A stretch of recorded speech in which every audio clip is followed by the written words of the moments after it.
إن الحمد لله نحمده ونستعينه ونستغفره ونعوذ بالله من شرور أنفسنا ومن سيئات أعمالنا من يهدي الله فلا مضل له ومن يضلله فلا هادي له وأشهد أن لا إله إلا الله وحده لا شريك له وأشهد أن محمدا عبده ورسوله وبعد فإن خير الحديث كتاب الله وخير الهدي هدي محمد صلى الله عليه وسلم وشر الأمور محدثاتها وكل محدثة بدعة وكل بدعة ضلالة وكل ضلالة في النار.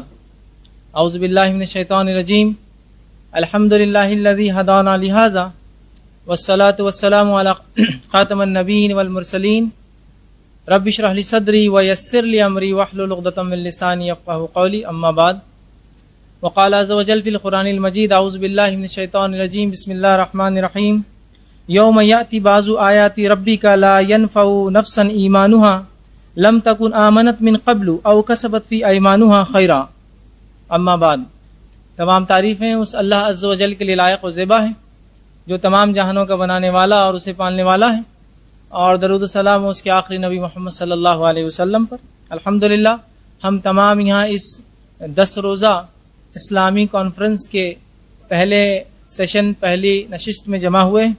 اس کے دوسرے حصے میں جو عنوان آپ کے سامنے رکھا گیا تھا وہ تھا امام مہدی کا ظہور.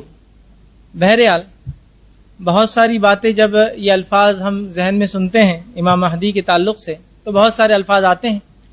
اس کی وضاحت کر دوں اس سے پہلے کہ امام مہدی ان کے تعلق سے جو بہت ساری باتیں آتی ہے، چونکہ یہ ایک نیک شخص ہے تو مختلف القاب ان کے آگے لگائے جاتے ہیں یا مختلف قسم کی دعائیں ہم اپنے لیے بھی علماء لکھتے ہیں کہ ہم کر سکتے ہیں کہ اگر وہ ہمارے زمانے میں آ جائے تو ہم ان کا ساتھ دیں.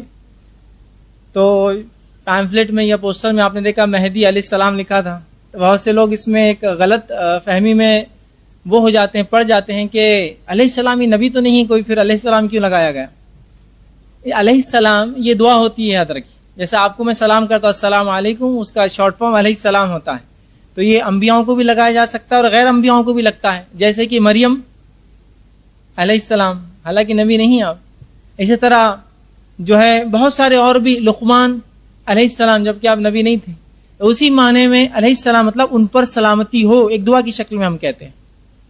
یا کچھ لکھتے ہیں رضی اللہ عنہ کہ جب وہ آ جائے تو اللہ ان سے چونکہ راضی ہوں گا، ان کو اللہ چنیں گا تو رضی اللہ ان سے راضی.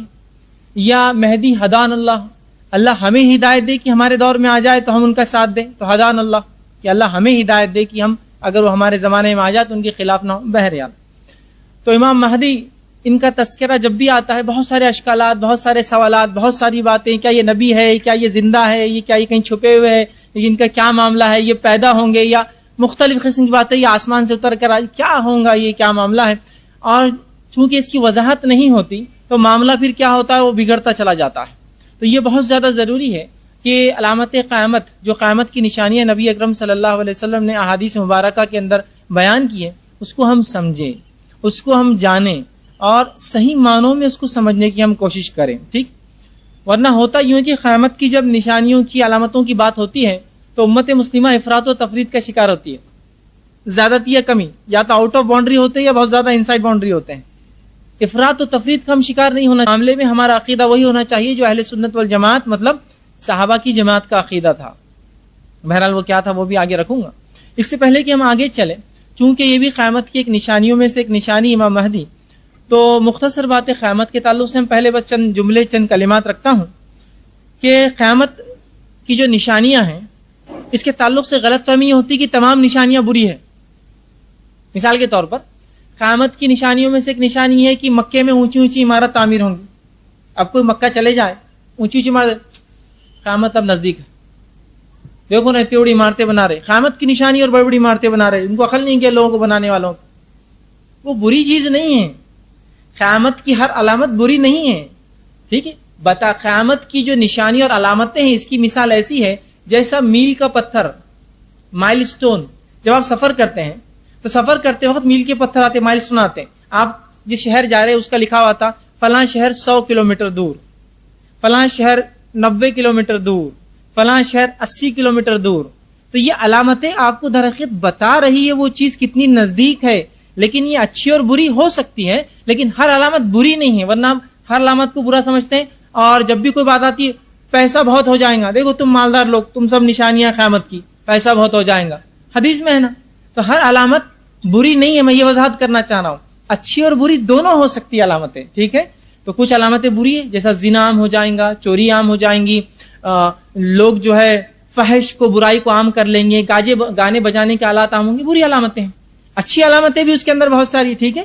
تو ہر علامت اپنے ذات سے بری نہیں ہوتی، شریعت کے مطابق ہے تو اچھی ہے. علامت ہے، صرف آئیڈینٹیفیکیشن ہے، پہچان ہے کہ یہ چیز اتنی دور ہے، نہ کہ وہ اچھا اور برا ہونا. دوسری چیز، ایک چیز یہ ہوتی ہے کہ جب ہم نبی اکرم صلی اللہ علیہ وسلم پر ایمان لاتے ہیں تو اس ایمان کا تقاضا یہ ہوتا ہے کہ نبی اکرم صلی اللہ علیہ وسلم کی کہی گئی ہر بات پہ ہم ایمان لاتے ہیں، یاد رکھیں.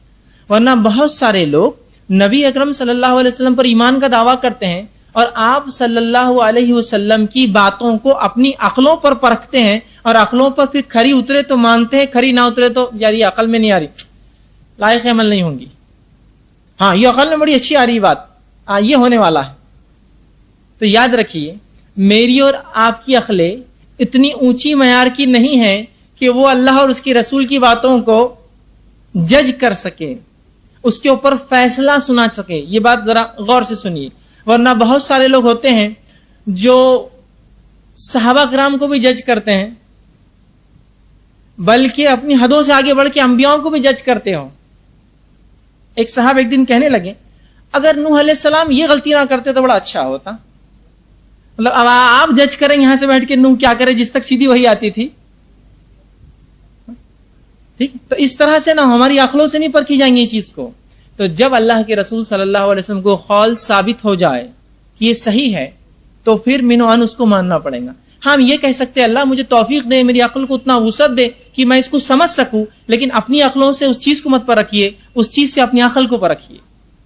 تو جب نبی اکرم صلی اللہ علیہ وسلم میں اور آپ ایمان لاتے ہیں تو آپ کی کہی گئی ہر بات کو من و عن ہم مانتے ہیں اور اس پر عمل کرتے ہیں، اور جو باتیں بتائی گئی ہے جو ہونے والی ہے، فیوچر کی بات جو ہے، مستقبل، اس پر بھی ویسے ہی ایمان لاتے ہیں. ٹھیک، اسی طرح ایک چیز یہ ہوتی ہے کہ قیامت کی نشانیوں کی جو ہے مثال میل کے پتھر کی جو بات میں نے آپ کے سامنے، اسی طرح جو ہے قیامت کب آئیں گی یہ کوئی نہیں جانتا. قیامت کب آئیں گی یہ کوئی نہیں جانتا. یہ الگ بات ہے کہ اس کے متعلق کچھ باتیں ہمیں بتا دی گئی ہیں، اس کی کچھ نشانیاں بتا دی گئی ہیں، لیکن قیامت کب آئیں گی ہم کوئی نہیں جانتا. اللہ رب العزت کے علاوہ نہ اس کے مقرب فرشتے، نہ اس کے دیگر فرشتے، نہ کوئی نبی، نہ کوئی پیر، کوئی فقیر، کوئی ولی نہیں جانتا. یہ بات کی وضاحت بہت زیادہ ضروری ہے، ورنہ اسلام کی ایک یا مسلمانوں کی ایک الگ ٹائپ ہوتی ہے. ویسے مسلمانوں کی قسم نہیں ہوتی ہے لیکن ہم نے بنا لیا، وہ ہوتے انٹرنیٹ والے مسلمان.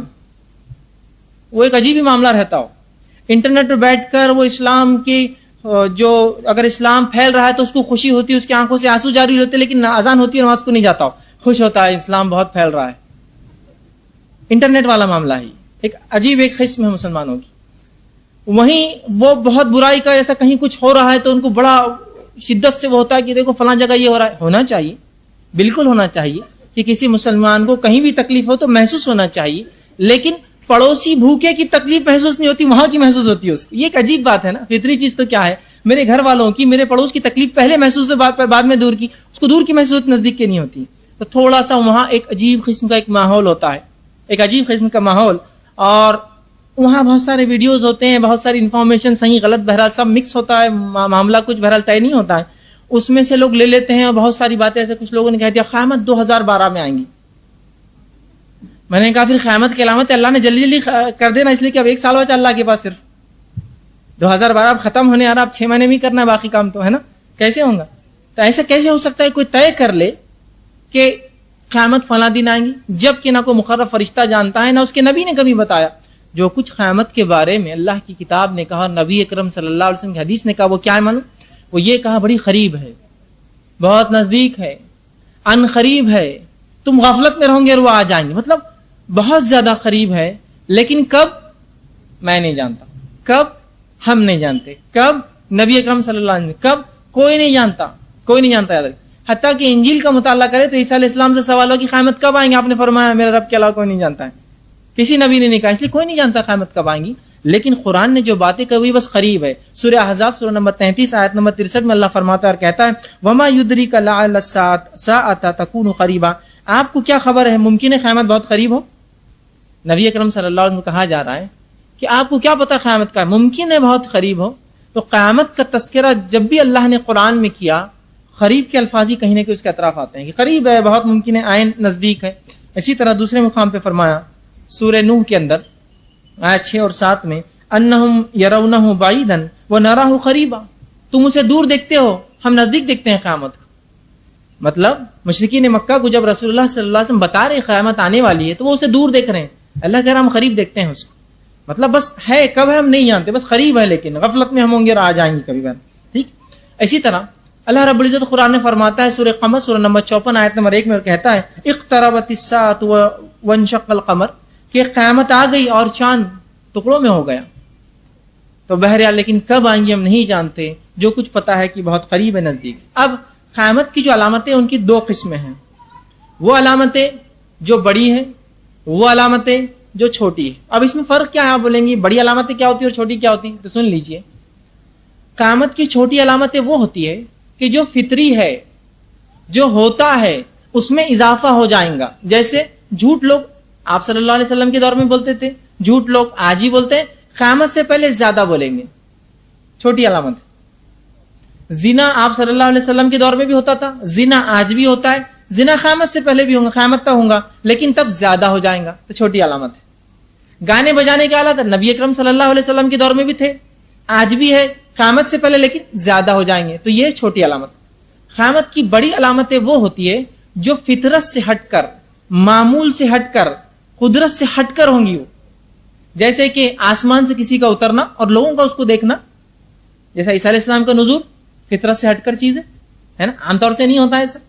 ٹھیک ہے. اسی طرح جو ہے یاجوج اور ماجوج قوم کا نکلنا فطرت سے ہٹ کر ہے, ہم نہیں جانتے کون ہے. اسی طرح زمین سے کسی جانور کا نکلنا جو انسانوں سے بات کرے, فطرت سے ہٹ کر ہے. تو جو نشانیاں فطرت سے ہٹ کر ہے, سورج کا اپنے الٹے سمت سے نکلنا جبکہ روز جہاں سے نکلتا ہے مشرق سے نکل کر مغرب میں ڈوبتا ہے, مغرب سے نکل جائے فطرت سے ہٹ کر ہے. تو یہ وہ نشانیاں جو فطرت سے, قدرت سے, معمول سے ہٹ کر ہوتی ہے وہ بڑی, اور جو فطرت کے مطابق ہے لیکن قیامت سے پہلے زیادہ ہو جائیں گی وہ چھوٹی کہلاتی. تو میں انہی نشانیوں میں سے ایک نشانی, یقیناً یہ قیامت کی بڑی نشانیوں میں سے نہیں, امام مہدی کا ظہور, اس کے بعد کی نشانیاں بڑی ہے سب جو آئیں گی, لیکن یہ سلسلہ اس کڑی کے بغیر مکمل نہیں ہوگا. اس کڑی سے جب شروع کروں گا تو یہ بات اگلی سمجھ میں آئیں گی. جو نشانیاں ہیں جس کو 5 جفت راتوں میں ہم نے رکھا, جو ایون نائٹس ہے, اور اس میں سے آج جو پہلی کڑی میں انشاءاللہ امام مہدی کا ظہور, اس کے تعلق سے کچھ باتیں آپ کے سامنے انشاءاللہ عزیز رکھنے کی کوشش کروں گا. تو یہ چند باتیں تھی جو تمہیدی تھی. آئیے اب دیکھتے ہیں چند باتیں امام مہدی کے تعلق سے جب ان کا نام سنتے ہیں جو ذہن میں آتی ہے. پہلی چیز ذہن میں آتی ہے وہ یہ ہے کہ کون ہوں گے, کیا نسب ہوگا, کہاں سے آئیں گے, کیا کام کریں گے. ٹھیک ہے. کس اس وقت کیا دنیا میں ہے یا نہیں ہے, ایسے مختلف سوالات آپ کے اور میرے ذہن میں آتے ہیں جب وہ نام سنتے ہیں. تو یاد رکھیے اگرچہ آخری زمانے میں جو احادیث میں بات آتی ہے کہ فتنہ, فساد, برائی, شر, گناہ بڑھ جائیں گے اور ساری دنیا ظلم اور ستم میں ڈوبی ہوئی ہوں گی, انسانیت جو ہے ظلم کے تلے دبی ہوں گی, کوئی دب رہا ہوگا اور کوئی دبا رہا ہوگا, اس زمانے میں روشنی کی ایک کرن نکلیں گی کہ امام مہدی اللہ رب العزت ان کو ظاہر کریں گا. تو جس طرح سے دنیا فتنے اور فساد میں پھنسی ہوں گی قیامت سے پہلے, اس فتنے اور فساد سے اللہ رب العزت اس شخص کے ذریعے اس کو امن و امان پر لے آئیں گا. اب بہرحال بنیادی کوشچنز جو ہوتے ہیں کون ہوں گے, کیا ہوں گے, چند باتیں اس کے تعلق سے میں رکھتا ہوں. کہ پہلا سوال جو آتا ہے امام مہدی کون ہوں گے, دوسرا ان کا ظہور کا سبب کیا ہوگا, کب ہوں گے, مطلب کیا حالات ہوں گے, وہ کہاں ظاہر ہوں گے, اسی طرح کیا وہ اس وقت دنیا میں موجود ہے, اسی طرح کہ ان کے کام کیا ہوں گے, کیا کارنامے انجام دیں گے دنیا میں آئیں گے تو, اور ان کے پیروکار کون ہوں گے, کون ان کا ساتھ دیں گا, کون ان کے متبع ہوں گے, کیا کارنامے انجام دیں گے. انشاءاللہ عزیز چند ایسے باتیں جو ہے اس لفظ کے ساتھ جڑے ہیں آپ کے سامنے آج میں مختصر سے رکھنے کی کوشش کروں گا. ٹھیک ہے. اب امام مہدی کا ظہور یہ کب ظاہر ہوں گے, ٹھیک, تو یہ آخری زمانے میں ظاہر ہوں گے, اور ان کے تعلق سے نبی اکرم صلی اللہ علیہ وسلم جو احادیث ہے وہ اس طرح سے ہے, اور کم و بیش آپ صلی اللہ علیہ وسلم سے ان کے تعلق سے 50 حدیثیں آتی ہے ادر کی. صحیح اور حسن درجے کی، اور کچھ اس میں ضعیف ہے، لیکن کم و بیش پورا مکمل 50. اور صحابہ کے 60 سے زیادہ آثار، مطلب وہ باتیں جس میں صحابی رسول اللہ سے سیدھے نہیں کرتا ہے روایت، لیکن وہ کہتا ہے خود، تو ہو سکتا ہے ان کا رائے ہو یا آپ صلی اللہ علیہ وسلم سنا بھی، اس کو آثار کہتے ہیں. تو 60 سے زیادہ صحابہ کے آثار ملتے ہیں، اور جو ہے تقریباً 50 کے قریب احادیث ملتی ہے. اس میں ضعیف بہرحال شامل ہے، اس کو چھوڑ دیتے 40 کے قریب صحیح احادیث اس کے تعلق سے ہمیں ملتی ہیں. ٹھیک. تو امام مہدی جو ہے، یہ مہدی ان کا ظہور کب ہوگا؟ ٹھیک ہے. تو یہ قیامت سے پہلے آئیں گے، اور قیامت سے پہلے یہ چھوٹی علامتوں میں آخری اور بڑی علامتوں کی سٹیپ شروع ہوں گی یہاں سے. ان کے بعد ہی پوری بڑی علامتیں میں ان کے زندگی میں 2 آئیں گی، عیسیٰ علیہ السلام کا نزول، یاجوج ماجوج کا خروج ان کے زمانے میں، اور بہرحال اس کے بعد دیگر علامتیں اور نشانیاں آئیں گی. اور قیامت کی بڑی نشانیوں کے تعلق سے جو حدیث سے ملتا ہے وہ یہ ہے کہ جب پہلی آ جائیں گی تو بعد کی ایسے آئیں گی جیسا ایک مالے کا جب سرا ٹوٹ جاتا ہے، کھل جاتا ہے ایک مالا، تو اس کے بعد موتیاں کیسے سرکنا شروع ہوتے ایک کے بعد ایک، اس طرح سے پھر لگ جائیں گا معاملہ، اس طرح سے پھر سلسلہ شروع ہو جائیں گا بڑی نشانیوں. ایک جب آ گئی سلسلے وار کڑی میں دوسری آنا شروع ہو جائیں گی. ٹھیک ہے. تو یہ جس کو ہم کہیں گے بڑی نشانیوں کی شروعات انہی سے ہونے والی ہے. گو یہ بڑی علامتوں میں شامل نہیں ہے حدیث میں جو آتا ہے، لیکن چھوٹی علامتوں میں آخری، بڑی علامتوں کی ابتدا ان کی زندگی سے ہوں گی، اسی لیے ان کی زندگی ہم دیکھ رہے ہیں. امام مہدی یہ مسلمانوں کے صرف دینی رہنما نہیں ہوں گے، مذہبی رہنما نہیں ہوں گے، یہ مذہبی رہنما ہونے کے ساتھ ساتھ مسلمانوں کے حاکم اور پیشوا بھی ہوں گے، اور ان کے خلیفہ ہوں گے. سمجھ رہے ہیں بات کو؟ ورنہ کیا ہوتا عموماً آج کل معاملہ یہ ہے کہ جو دیندار انسان ہے اس کا سیاست یا حاکم یا اس طرح سے کوئی معاملہ نہیں ہے، اس کا ایک اپنا معاملہ ہے. حکومت میں جو لوگ ہیں ان کا دین سے کوئی معاملہ نہیں، بولتے دین کا معاملہ ادھر ہے، ہم حکومت کریں.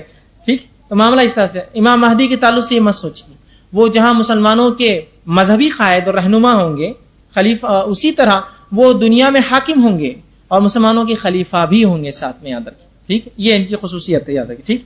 اسی طرح ان کے صفات کیا ہوں گے، اسی طرح ان کی جو ہے پیدائش کہاں ہوں گی، یہ کس نسل سے ہوں گے. تو اس کے تعلق سے جو حدیث میں جو باتیں آتی ہے وہ یہ ہے، امام مہدی کے تعلق سے جو آپ صلی اللہ علیہ وسلم بیان کی حدیث میں وہ یہ ہے کہ مہدی میرے خاندان سے ہوگا، اور میری بیٹی فاطمہ کے نسل سے ہوگا، اور اس کی اولاد جو ہے حسن سے ہوگا.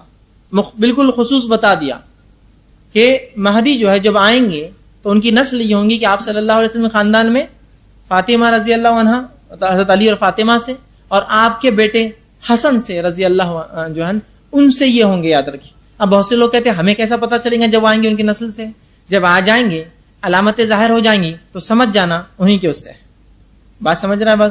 ورنہ آدمی یہ سوچتا ہے کہ ہم کو کیسے پتہ چلیں گا، یہی ایک نشانی نہیں ہے. ابھی تو علامتیں بہرحال بہت واضح علامتیں ہیں، آپ سمجھ جائیں گے. جب واضح علامتیں آ جائیں گی تو آپ سمجھ جائیے پھر یہ انہی سے ہیں. بہرحال تو آپ صلی اللہ علیہ وسلم میرے خاندان سے ہوں گا، اور اس کا نام میرے نام سا، اور اس کے والد کا نام میرے والد کے نام سے. تو پتہ چلا ان کا نام محمد بن عبداللہ جو ہے حسنی ہو سکتا ہے، یہ نام ہو، الہاشمی القریشی یہ نام ہو، یا پھر احمد بن عبداللہ حسنی ہاشمی القریشی یہ نام ہو سکتا ہے. بہرحال آپ نے فرمایا اس کا نام میرے نام سا، اس کے والد کا نام میرے والد کے نام سے. ٹھیک ہے. تو یہ آپ نے بتائی اس کا نسب، مہدی کا نسب یہ ہوگا کہ وہ اللہ کے رسول صلی اللہ علیہ وسلم خاندان سے، آپ کے نام اور آپ کے والد کے نام دونوں نام جو ان کے یکساں ہوں. اسی طرح صفت مہدی کی بہت وضاحت سے حدیث میں بتائی گئی. یہ صفت میں بھی اس لیے آپ کے سامنے رکھ رہا ہوں کہ بہت سی بار بہت سارے لوگ مختلف مقامات پر یہ دعویٰ کرتے کہ میں مہدی ہوں، میں مہدی ہوں، میں مہدی ہوں، ہے نا، اور مختلف عجیب و غریب باتیں.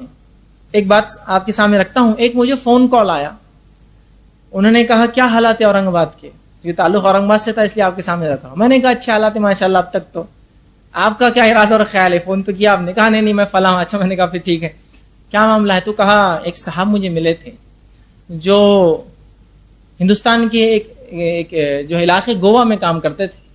جب وہاں سے وہ نکلے اور ان کے شہر اکولا سے فون تھا، وہاں آئے تو انہوں نے بہت دن مجھ سے بات کی. بات کرنے کے بعد جب میں ان کی باتوں سے ایسا بتانے لگا کہ متاثر ہوں، تو کہا عیسیٰ علیہ السلام آ چکے ہیں. میں کہا وہ کیسے اور کہاں؟ تو کہا اورنگ آباد میں.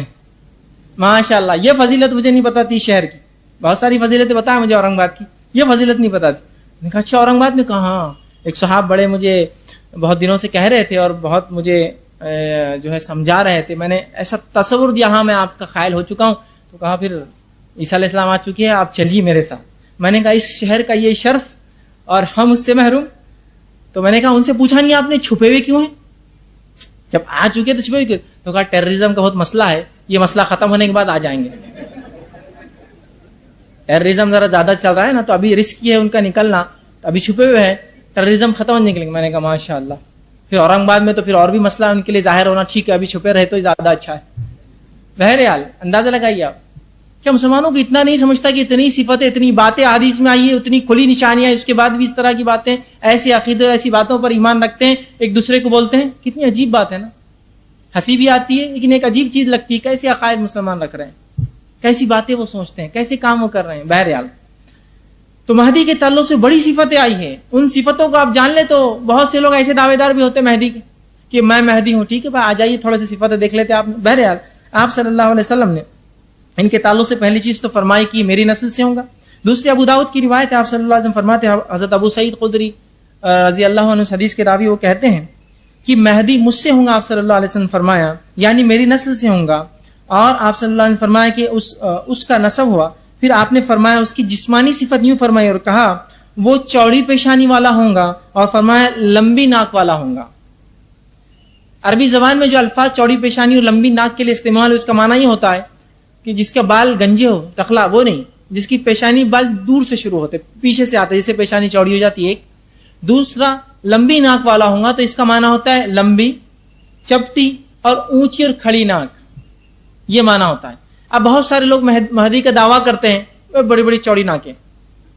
صفتیں بالکل حدیث سے واضح ہیں, کس کے پورے بال غائب, کس کو بال ہے تو سامنے تک آ رہے ہیں. دیکھیے نہ صرف نسل کی بلکہ آپ صلی اللہ علیہ وسلم نے جسمانی صفتیں بتائی. تو بہت سارے لوگ جسمانی صفتوں میں فیل ہو جاتے ہیں, لیکن پتہ نہیں لوگ, ایک تو نام آپ کے نام سا, والد کا نام آپ کے والد کا نام سا. تو پہلے تو نام اس کا مہدی کا, وہ اگر کوئی دعویٰ کرے تو محمد بن عبداللہ یا احمد بن عبداللہ, نام فیل. دوسرا اتنی واضح نشانی کی چوڑی پیشانی ہوں گی, کھڑی ناک ہوں گی.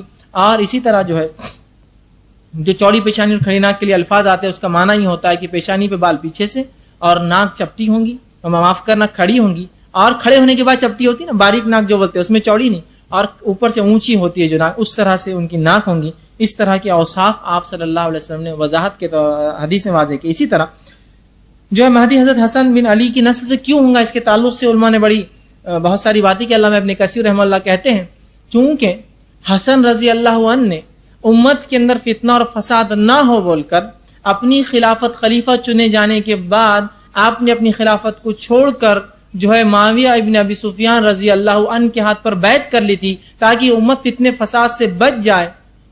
تو علماء لکھتے ہیں یہ ان کا, چونکہ انہوں نے امت پہ ایک بہت بڑا احسان کیا, امت کو دو ٹکڑوں میں بٹنے سے بچا لیا, اور اللہ رب العزت لوگ جب ایسے احسانات کرتے ہیں تو ان کے نسلوں میں ان کی اولاد کو اس کے فائدے پہنچاتا ہے. تو جب آپ اور ہم بھی اچھی نیکی کرتے ہیں نا, تو پتہ نہیں اس کے نتائج کس نسل میں یا نسلوں تک اس کے اثرات ہوتے ہیں, معلوم.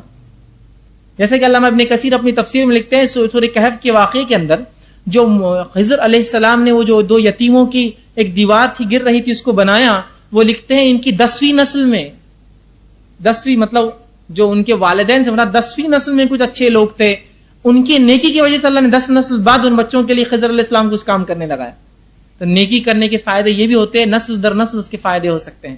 تو وہ لکھتے ہیں چونکہ انہوں نے ایک بہت بڑا کارنامہ انجام دیا تھا کہ امت کو دو ٹکڑے ہونے سے بچا لیا اور بیعت کر لی, تو اللہ رب العزت نے اس کے بدلے میں ان کو یہ شرط دیا کہ ان کے نسل سے جو ہے وہ مہدی کا جو ہے ظہور کریں گا یا ان کو لے آئیں گا. ٹھیک, اسی طرح اب ان کی حکمرانی کی مدت کیا ہوں گی, دنیا میں آئیں گے, اوصاف یہ حکمرانی کی مدت کیا ہوں گی. تو دیکھیے حکمرانی کی جو مدت ہوں گی اس کے تعلق سے مختلف روایتیں آتی ہیں, جس میں 7, 8 اور 9 سال کے الفاظ ہوتے ہیں, اور تینوں بھی کوئی مسئلہ نہیں ہے اس کے اندر, تینوں میں بھی کوئی مسئلہ نہیں. ہو سکتا 9 سال جیے, 7 سال میں جو اچھا دور ہو سکتا ہے 9 سال جی 8 سال جو بہترین دور ہو سکتا ہے 9 سال جیے 7 سال بہترین دور ہو, 1 سال ابتدائی آرگنائز کرنے میں لگے. تو یہ مختلف باتیں ہیں یاد رکھیں. حدیث کے اندر آتا ہے 7 کا بھی لفظ ہے, 8 کا بھی لفظ ہے اور 9 کا بھی لفظ ہے, تو کنفیوز مت ہوئیے. اس لیے کہ کبھی کبھار ہم بھی ایسا کرتے ہیں نا, کوئی چیز کے تعلق سے مختلف وقت بتاتے ہیں, لیکن وہ مختلف چیزوں کے تعلق سے وقت ہوتا ہے, مکمل چیز کا وقت نہیں ہوتا ہے. سمجھے کہ بھائی یہ کام کتنی دیر میں ہوگا, 10 منٹ میں, وہ کام کتنی دیر میں, اسی کے اندر کا ہی کام ہے, وہ 12 منٹ لگیں گے نا, لیکن وہ ایک ہی چیز کے اندر. تو یہ بات بھی ہو سکتی ہے کہ 9 سال مکمل وقت ہو, 7 سال فلاں کا, 8 سال, تو مختلف 3 باتیں آتی ہیں، لیکن بہرحال تینوں اپنے اعتبار سے درست ہو سکتی ہے. اس کو تھوڑا سا آگے پیچھے ہم کو سمجھنا پڑے گا بہرحال. اور چونکہ یہ بات قیامت سے پہلے کی ہو رہی ہے تو بہت ساری چیزیں حالات کے اعتبار سے تب کیسی ہوں گی واللہ عالم تصور کر سکتے بہرحال. لیکن جو باتیں آتی وہ اس طرح سے مسلمانوں کے حکمراں ہوں گے اور 7 8 یا 9 سال تک جو ہے 9 سال ان کا وقت ہوگا، جس کے اندر 7 سال یا 8 سال 9 سال جو حکومت کریں گے، اور یہ سب سے بہترین دور ہوگا مسلمانوں کا. ٹھیک، اسی طرح ان کا ظہور کہاں ہوگا، مہدی کا ظہور جو ہم کہہ رہے ہیں، تو سب سے پہلی چیز رکھ لیجئے، یہ کوئی آسمان سے اترنے والے نہیں ہیں، یہ کوئی نبی نہیں ہے، یہ پیدا ہوں گے. کسی کی نسل سے ہونا تو پیدا ہونا پڑتا ہے انسان، تو یہ پیدا ہوں گے اور قیامت سے پہلے ہی ہوں گے. یہ بھی مت سوچیے کہ ابھی پیدا ہو گئے اور کہیں تو بھی چھپے ہوئے ہیں ادھر اور چھپ کے اپنی تحریک چلا رہے ہوں گے، تنظیم بنا رہے ہوں گے. نہیں، ضرورت نہیں ہوں گی اس کو. اس زمانے میں ان کو یہ سب چیزوں کی ضرورت نہیں ہوگی، اس لیے کہ اللہ نے ان کے آنے سے پہلے اتنی واضح پیشن گوئی اپنے نبی کے ذریعے ہم کو بتا دی، ہم پہچان لیں گے یہ فلاں شخص ہے، وہ ضرورت نہیں ہوگی اس چیز کی. ٹھیک ہے، تو ان کا ظہور جو ہے جو ہوگا، مطلب جب ہم پر امت پر ظاہر ہوں گے قیامت سے پہلے، اس لیے کہتے ہیں مہدی کا ظہور، عیسیٰ کا نزول علیہ السلام، تو اس طرح کے الفاظ ہے. ٹھیک ہے، یاجوج و ماجوج کا خروج، وہ نکلیں گے، ہے ابھی چھپے ہوئے کہ نکلیں گے وہ، ٹھیک، خروج. ٹھیک ہے، تو یہ ظاہر ہو جائیں گے، مطلب ہے اس زمانے میں پیدا ہوں گے اور تب ظاہر ہوں گے لوگوں پر، ہم پر. لیکن یہ اب ہے، ابھی شروع ہے، آپ سن کی نسل سے پیدا ہو گئے، کہیں چھپے ہیں فلاں، اس طرح کے عقیدے یاد رکھیے اہل سنت والجماعت صحابہ کے نہیں تھے. ٹھیک، تو اب یہ ظہور کہاں ہوگا؟ تو حدیث میں جو آتا ہے کہ وہ مشرق میں کہیں ظہور کریں گے، خلافت ایک دوسری جگہ سے کریں گے، آپ کے ہاتھ پہ لوگ بیعت ایک جگہ سے کریں گے، لیکن ظاہر آپ مشرق سے ہوں گے. اللہ عالم کہاں سے، تفصیلات موجود نہیں، بس مشرق سے ہوں گے، کہیں نہ کہیں جو ہے مشرق کی طرف سے جو ہے وہ ظاہر ہوں گے، ایسٹ سائڈ میں ظاہر ہوں گے. ٹھیک ہے، مشرق سے جو ہے وہ ظاہر ہوں گے. اب مشرق کے علاقہ میں آپ کہہ سکتے ہیں کہ عراق یا ایران یا مختلف علاقے جو اس سائڈ میں آتے ہیں، یاد رکھیے سعودی عرب کے اعتبار سے مشرق میں، مغرب ان کا وہ سائڈ ہوں گے. ٹھیک، تو اس طرف سے کہیں علاقے سے بہرحال وہ ظاہر ہوں گے. اسی طرح ان کا وہ ظاہر ہونے کا وقت کیا ہوگا، کب یہ ظاہر ہوں گے، تو اس کے تعلق سے جو بات پتہ چلتی وہ یہ ہے، جب امام مہدی ظاہر ہوں گے تب مسلمانوں کی خلافت ہوں گی. اس لیے کہ حدیث میں الفاظ ہے کہ مسلمانوں کے خلیفہ کا انتقال ہو جائیں گا اور خلیفہ کے 3 بیٹے آپس میں لڑیں گے خلافت کے لیے، اور کعبے کے اندر ایک خزانہ ہوگا اس کو لوٹنے کے لیے. کس کے پاس جائیں گا وہ خزانہ؟ اللہ عالم کیا خزانہ ہوگا، کیسے نکلیں گا، ہم نہیں جانتے. تب جو ہے مہدی کا جو ہے ظہور ہوگا. سمجھ رہا ہے بات کو؟ چونکہ یہ دور میں تو کوئی خلافت موجود ہی نہیں ہے، تو آج کا دعویٰ تو بالکل کسی کا بالکل ڈھکوسلا ہوگا. حدیث میں واضح الفاظ ہیں کہ تمہارا لیڈر یا تمہارا خلیفہ وہ نہیں ہوگا، 3 بیٹے ہوں گے، تینوں اس کے لیے لڑیں گے، مطلب خلافت کے لیے اور اس خزانے کے لیے جو کعبے کے اندر ہوگا. اس کی تفسیر مختلف علماء نے کی ہے، جس میں سے ایک تفسیر یہ ہے کہ کعبے کے اندر سے کچھ خزانہ نکلے گا خدائی میں، یہ ایک ہو سکتا ہے. دوسرا، خزانے سے مراد یہ ہو سکتا ہے کہ وہ حکومت کے لیے لڑیں گے. تیسرا معنی یہ ہو سکتا ہے کہ جو دریا ہے جو عراق کے اندر یوفریٹس جس کو بولتے ہیں، دریا جو ہے افرات جس کو کہتے ہیں، اس میں حدیث میں آتا ہے اس کی ایک چھوٹی علامتوں میں سے سونے کا پہاڑ اچانک نکلیں گا. کیسے ہم نہیں جانتے، کہ جو قیامت کی علامت ہے بہرحال نکلیں گا، خزانہ نکلیں گا جس کو لوٹنے مسلمان جائیں گے. آپ نے فرمایا کہ وہاں مت جانا، اس میں سے کچھ مت لینا اگر تم موجود ہو وہاں. ہو سکتا ہے وہ خزانہ لا کے کعبے میں ڈپازٹ کر دیا جائے، تب ہو سکتا ہے اس کے لیے لڑے. بہرحال جو بھی شکلیں ہو، تو بات یہ پتہ چلتی ہے کہ خلافت ہوں گی جب مہدی آئیں گے.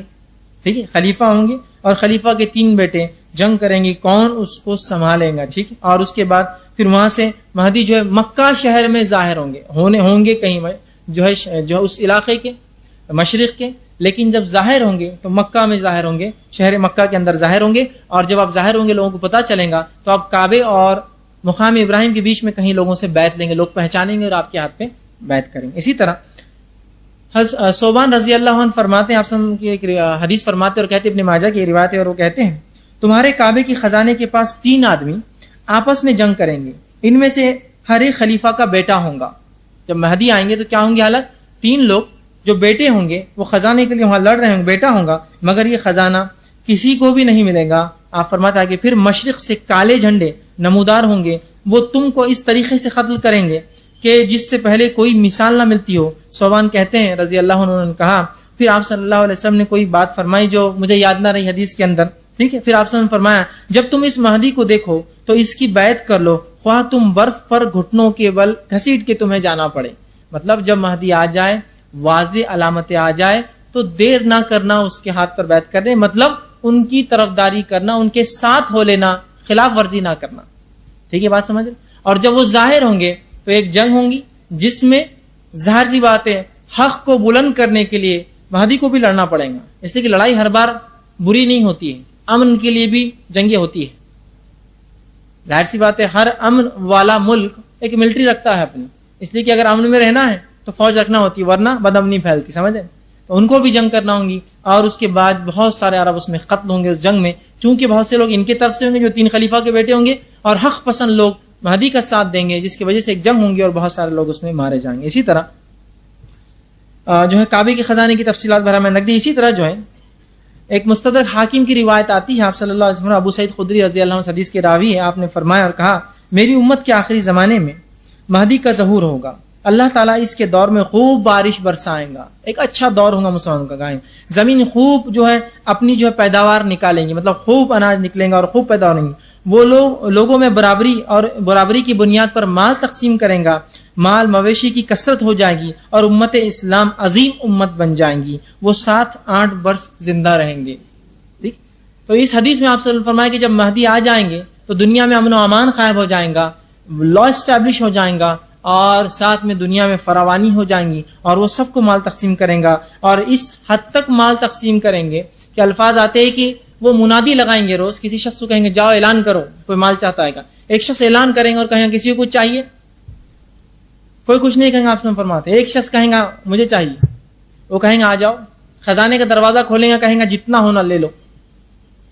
وہ شخص جو ہے اپنے ہاتھوں سے جتنا اٹھا پائیں گا اٹھائیں گا، لیکن پھر رنج کریں گا کہ افسوس میں ہی ایک ایسا بدنصیب آدمی ہوں کہ سب کو جو ملا اس میں مطمئن ہے، مطلب سب کے پاس اتنا ہوگا، وہ بڑا لالچی ہوگا، اتنا ہوگا کہ جس کی حد نہیں، پھر بھی وہ لالچ میں آئیں گا، وہ کہیں گا افسوس کہ سب کے پاس موجود ہے اور سب مطمئن ہے، میرے پاس بھی ہے، پھر بھی میں لینے آیا، اسے بڑا رنج ہوگا، اور وہ کہیں گا کہ نہیں میں واپس کرتا ہوں. خزانے والا کہیں گا آپ جو دے دیا ہم واپس نہیں لیتے، لے جاؤ یہ ہمارے پاس. مطلب پہلی ایکسس ہے، اتنا اللہ دنیا میں فراوانی، مال، غلہ، جانور، مویشی اور تمام چیزوں کو وہ کریں گا، اور وہ 7-8 یا بہرحال 9 سال کی بھی روایت آتی آگے آئیں گی، وہ جو ہے حکمرانی کریں گے. اسی طرح جو ہے مہدی کے تعلق سے جو اور بات آتی ہے، ان کے تعلق سے آتی مسند احمد کی روایت ہے، ابو سعید خدری رضی اللہ عنہ حدیث کے راوی فرماتے ہیں میں تمہیں مہدی کی آمد کی خوشخبری دیتا ہوں. آپ نے فرمایا کہ میں تمہیں مہدی کی آمد کی خوشخبری دیتا ہوں، اس کا ظہور اس وقت ہوگا جب لوگوں میں اختلاف بہت زیادہ ہو جائے گا اور زلزلوں کی کثرت ہوگی، مطلب چھوٹی علامتیں ظاہر ہو جائیں گی، ہوں گی. وہ زمین میں اسی طرح عدل و انصاف سے بھر دے گا جس طرح سے وہ قتل اور غارت گری میں ان کے آنے سے پہلے بھری ہوئی تھی، یا ظلم و زیادت بھری تھی. آسمان کے رہنے والے اور زمین کے باسی سب اس سے راضی ہوں گے. وہ لوگوں میں برابری کی بنیاد پر مال تقسیم کریں گا. ایک شخص نے سوال کیا کہ یہ برابری سے تقسیم کرنا کس کو کہتے ہیں؟ تو آپ نے فرمایا مال دینے میں سب لوگوں سے یکساں سلوک کریں گا، اس کو زیادہ ان کو کم نہیں، سب کو برابر دیں گا. پھر آپ نے فرمایا کہ اللہ تعالیٰ امت محمدیہ کے دلوں کو غنا سے بھر دیں گا، اتنا مال وہ دیں گے کہ لوگ غنی ہو جائیں گے، غنی مطلب مالداری سے بھر دیں گا. پھر آپ فرماتے ہیں نوبت یہاں تک آ پہنچیں گی کہ مہدی ایک منادی کو حکم دیں گا اعلان کرنے والوں کو کہ اعلان کرو، لیکن اس اعلان کی پیشکش کو بھی کوئی قبول نہیں کرے گا، اسے کچھ چاہیے. لیکن آپ فرماتے صرف ایک شخص اٹھے گا اور کہیں گا کہ مہدی اس سے کہے گا جاؤ خزانچی سے اس کو جو چاہے خزانوں میں سے دے دو. جائیں گا، وہ کہیں گا مہدی تمہیں حکم دیتا ہے کہ مجھے مال دو. خزانچی اس سے کہیں گا کہ اپنے دونوں ہاتھوں سے جتنا اٹھا سکتے ہو اٹھا لو. جب وہ شخص مال اپنی جھولی میں ڈال کر باندھ لے گا تو پشیمان ہوگا اور کہیں گا اور سوچے گا افسوس میں ہی امت محمدیہ میں سے سب سے زیادہ لالچی انسان ہوں کہ میں یہاں آگے، حالانکہ کوئی نہیں آئے. لیکن جب وہ مال واپس کرنا چاہیں گا اس سے وہ مال لیا نہ جائیں گا، اور مہدی 7-8 برس تک یہی معاملہ ان کی زندگی میں بہرحال چالو رہیں گا. اسی طرح مسند احمد کی روایت علی بن ابی طالب رضی اللہ عنہ فرماتے اور کہتے ہیں مہدی ہم میں سے ہوں گا، مسلمانوں میں سے ہوں گا، اللہ تعالیٰ اس کی ایک رات میں اصلاح فرما دیں گا. مطلب یہ کہ مہدی ایک ایسے انسان ہوں گے جن کو پتہ نہیں ہوگا وہ اس منصب کے شخص ہے، اس منصب ان کو پتہ نہیں ہوگا یہ سب چیزیں. یاد رکھیے آپ یہ مت سوچیے کہ مہدی پیدا ہوں گے تو خصوصی شہنائیاں بجیں گی اور زمین آسمان اپنے وہ بدل دیں گے اور اعلان ہوگا، اس طرح کچھ بھی نہیں ہونے والا، عام ہوں گے. لیکن اللہ ان کی اصلاح کر دیں گا. علماء اس کی شرح کرتے اور کہتے اصلاح سے مراد یہ کہ اللہ خلافت کے لیے انہیں اچانک تیار کر دیں گا. اسی طرح وہ فرماتے ہیں اس لائق بنا دیں گا کہ مسلمانوں کے خلیفہ بنے، ان کو توفیق عطا فرما دیں گا کہ مسلمان خلافت کریں، ان کو الہام اور رہنمائی عطا فرمائیں گا تاکہ وہ خلافت کر سکے، ان کو قیادت اور حکمرانی کی صفتیں ان میں اچانک ڈال دیں گا کہ وہی کام کر سکے، اور وہ صفتیں اس سے پہلے ان میں شاید نہ ہوں گی، اللہ لیکن وہ صفتیں ان میں ڈال دیں گا، یاد رکھیے. لیکن ہرگز اس کا مطلب یہ ہے کہ مہدی ایک برا آدمی ہوگا، خراب آدمی ہوگا، اللہ اس کی ایک رات میں اصلاح کر دیں گے. نہیں، مراد یہ ہے کہ ان کو اس منصب کے لیے، مسلمانوں خلافت کے لیے تیار کر دیں گے. ٹھیک. اسی طرح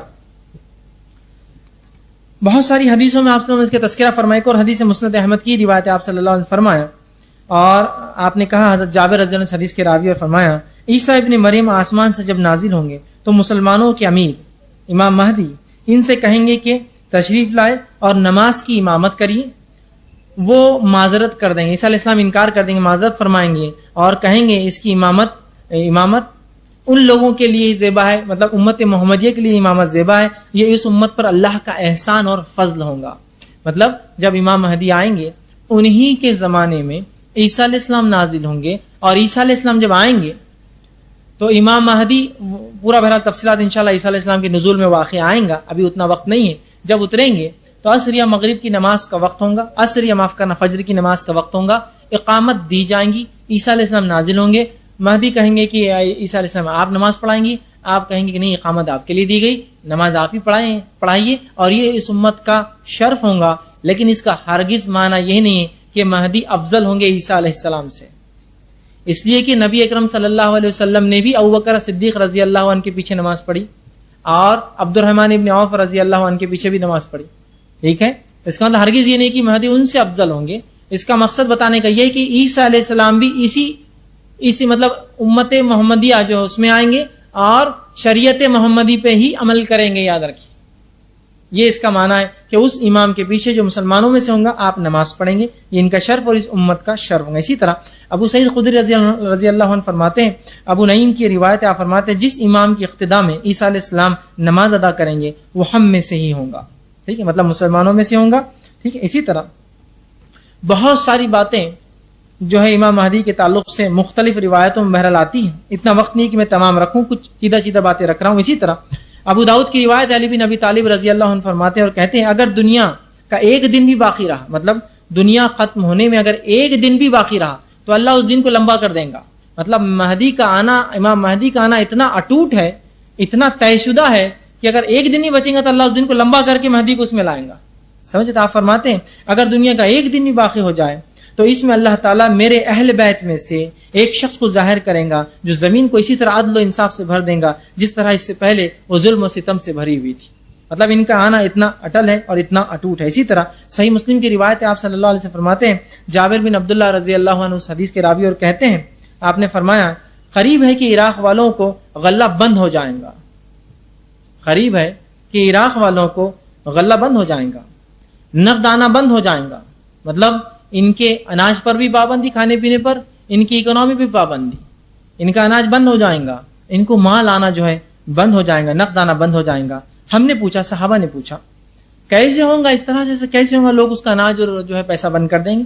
آپ صلی اللہ علیہ وسلم نے فرمایا یہ پابندی عجم کی طرف سے ہوں گی، یہ پابندی عربوں کی طرف سے نہیں، یہ عجم کی طرف سے کوئی دوسرا لگائیں گا اور انہیں اس سے محروم کر دیں گا اس چیز سے. ٹھیک. تو پتہ چلا قیامت سے پہلے کچھ ملک اتنے تسلط اور اتنا بھاری اپنا دبدبہ رکھیں گے کہ وہ چاہے تو کسی ملک کی معیشت کو بھی برباد کر دے، چاہے تو ان کو کھلائے، چاہے تو ان کو بھوکا مار دے. اسی لیے اس کا جو ہے غلہ بند ہو جائیں گا اور مال بھی جو ہے رک جائیں گا. جس طرح سے آج بہت سے ظالمانہ ملک جو اس طرح سے کرتے ہیں کہ جب ان کی بات نہ مانی جاتی ہے تو ان کے پورے اکنامک اور ان کے سسٹم کو برباد کر دیتے ہیں. تو آپ نے فرمایا کہ ایسا ہوگا کہ قریب ہے کہ عراق کا بند ہو جائے گا. لوگوں نے کہا، صحابہ نے کہا یہ کیسے ہو سکتا ہے، کون کرے گا؟ تو کہا عرب میں سے تو کوئی نہیں، عجم میں سے ہی ہوگا اور ان کو محروم کر دیں گا.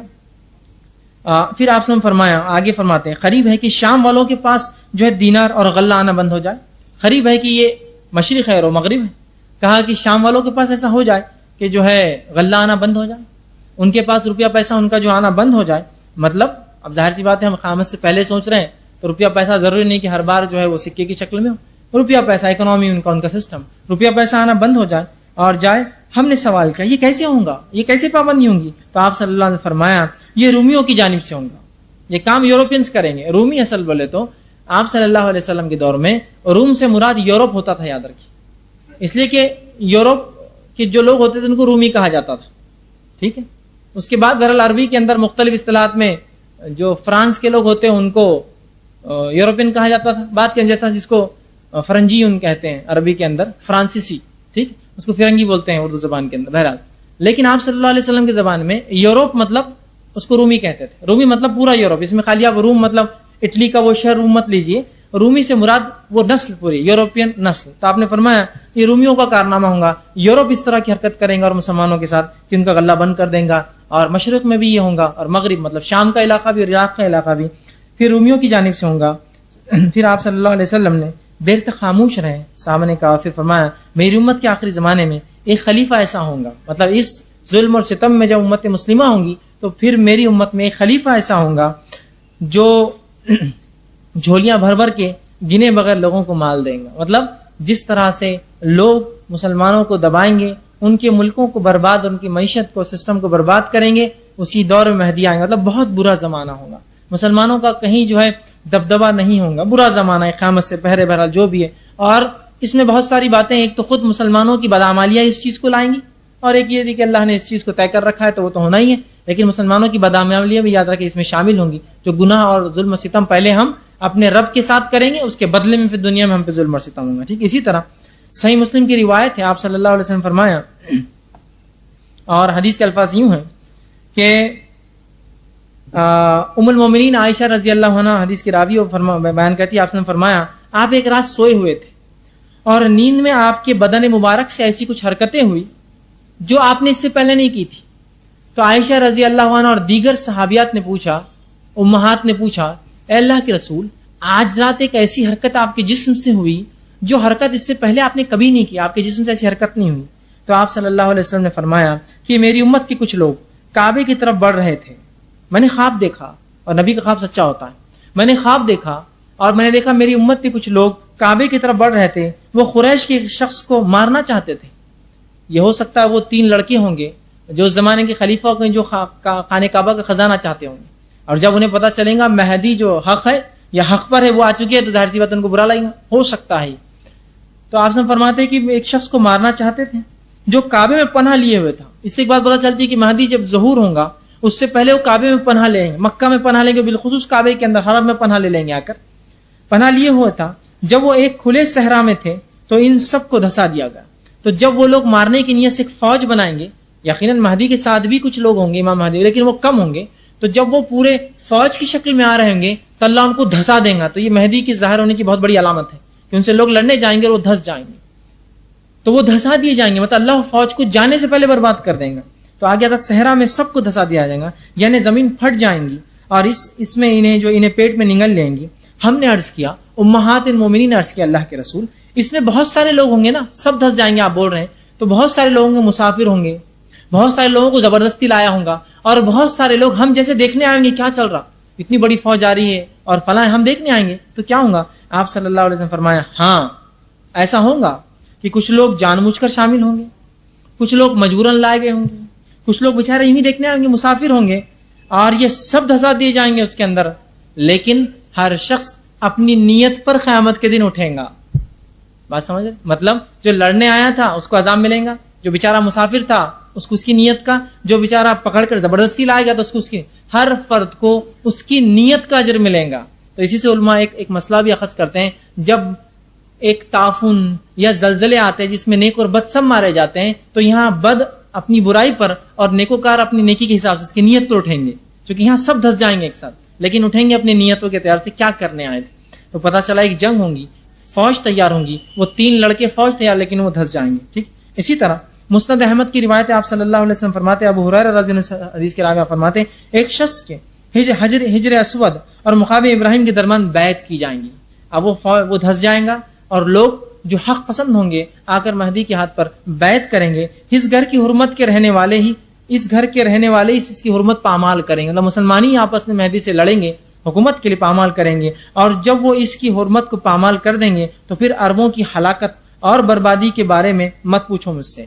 مطلب جب خود وہاں کے رہنے والے کعبے کی حرمت پامال کریں گے تو مت پوچھو مجھ سے پھر اللہ کیا ہلاکت اور بربادی ان کے لیے لانے والا ہے. ٹھیک ہے, اور آپ فرماتے بربادی لائیں گا, برپا کریں گا, مت پوچھو. پھر جشی آئیں گے جو کعبے کو تباہ اور برباد کر دیں گے. پھر جشا سے کچھ لوگ آئیں گے حبش سے جو کعبے کو تباہ اور برباد کر دیں گے, اور اس کی تباہی کے بعد پھر اللہ کا یہ گھر کبھی آباد نہیں ہوگا. مطلب کعبہ جب برباد ہو جائے گا اس کے بعد کوئی اس کو آباد نہ کرے گا. یہی لوگ ہوں گے جو اس کے خزانے بھی نکال کر لے جائیں گے. مطلب مہدی جب ہوں گے عدل و انصاف ہوگا, لوگ ان سے لڑنے آئیں گے، جنگ ہوں گی، اللہ بدعمالیوں کی وجہ سے ان مسلمانوں کو برباد کریں گا، اور اس کے بعد ان کے جانے کے بعد پھر وہی دور لوٹ آئیں گا، برے لوگ آ جائیں گے اور کعبہ برباد ہو جائیں گا، وہ بعد میں جو ہے وہ تعمیر بھی نہ ہوگا، اور اس کے بعد جو ہے جشع کے لوگ آ کے ان کو برباد کر دیں گے اور اس کے خزانے بھی اٹھا کر بہرحال لے جائیں گے. ٹھیک ہے. اسی طرح صحیح بخاری کی روایت ہے، ابو ہریرہ رضی اللہ عنہ حدیث کے راوی آپ فرماتے ہیں تم اس وقت کس حال میں ہوں گے جب تم میں ابن مریم نازل ہوں گے. مطلب تم لوگوں کی اس وقت میں کیا کیفیت ہوگی قیامت سے پہلے جب تم میں ابن مریم نازل ہوں گے اور تمہارا امام تمہیں میں سے ہوگا اور تمہاری لیڈرشپ تمہیں میں سے دی جائے گی. تو عیسیٰ علیہ السلام نازل ہوں گے اور مسلمانوں کے لیڈر ہوں گے اور مہدی ان کے ساتھ مل کر جو ہے باقی پورے کام کریں گے. ٹھیک. اسی طرح آپ صلی اللہ علیہ وسلم کی روایت مسند احمد کی حدیث آپ نے فرمایا قیامت کے قائم ہونے تک میری امت میں ایک گروہ حق کے لیے لڑائی کرتا رہے گا. قیامت کے قائم ہونے تک ایک گروہ ہوگا امت مسلمہ میں سے جو حق کے لیے ہمیشہ لڑتا رہے گا اور دشمن پر غالب رہے گا. اور فرمایا پھر عیسیٰ ابن مریم علیہ السلام نازل ہوں گے تو مسلمانوں کا امیر مہدی کہے گا تشریف لائیے اور نماز میں ہماری امامت فرمائیے. عیسیٰ علیہ السلام فرمائیں گے نہیں، تمہارے باز کے لیے عمرہ ہے، تم ہی امامت کرو. اور اللہ تعالیٰ نے اس امت کو یہ عزت بخشی ہے کہ ایک نبی آئیں گا اور ان کے امام کے پیچھے نماز پڑھیں گا. ٹھیک ہے. اسی طرح آپ صلی اللہ علیہ وسلم کی بہت ساری بہرحال 50 روایتیں ہیں جو آتی ہیں. ام المومنین حضرت ام سلمہ رضی اللہ عنہ فرماتی اور کہتی ہیں آپ صلی اللہ علیہ وسلم نے فرمایا حدیث طرح سے کہ خلیفہ کی موت کے وقت امت میں اختلاف پیدا ہوگا. اس موقع پر ایک شخص مدینہ سے فتنے کے ڈر سے بھاگ کر مکہ مکرمہ پہنچے گا. مطلب مہدی پہلے کہیں مشرق میں ہوں گے، اس کے بعد مدینہ آئیں گے، مدینہ سے مکہ جائیں گے. اس حدیث میں اور الفاظ مدینہ شہر کے، مدینہ سے نکل کر مکہ جائیں گا. ایک شخص مدینہ سے فتنے کے ڈر سے بھاگ کر مکہ مکرمہ پہنچے گا. مکہ کے کچھ لوگ اس کے پاس آئیں گے، وہ اسے گھر سے نکلنے کو کہیں گے، مگر وہ عمارت کو ناپسند کریں گے، اس بات کو ناپسند کریں گا. لوگ حجر اسود اور مقام ابراہیم کے درمیان اس پر بیعت کر لیں گے، اس کے ہاتھ بیعت کریں گے. اس کے خلاف لڑنے کے لیے اہل شام، اب شام سے کچھ لوگ طرف سے ایک لشکر بھیجا جائے گا.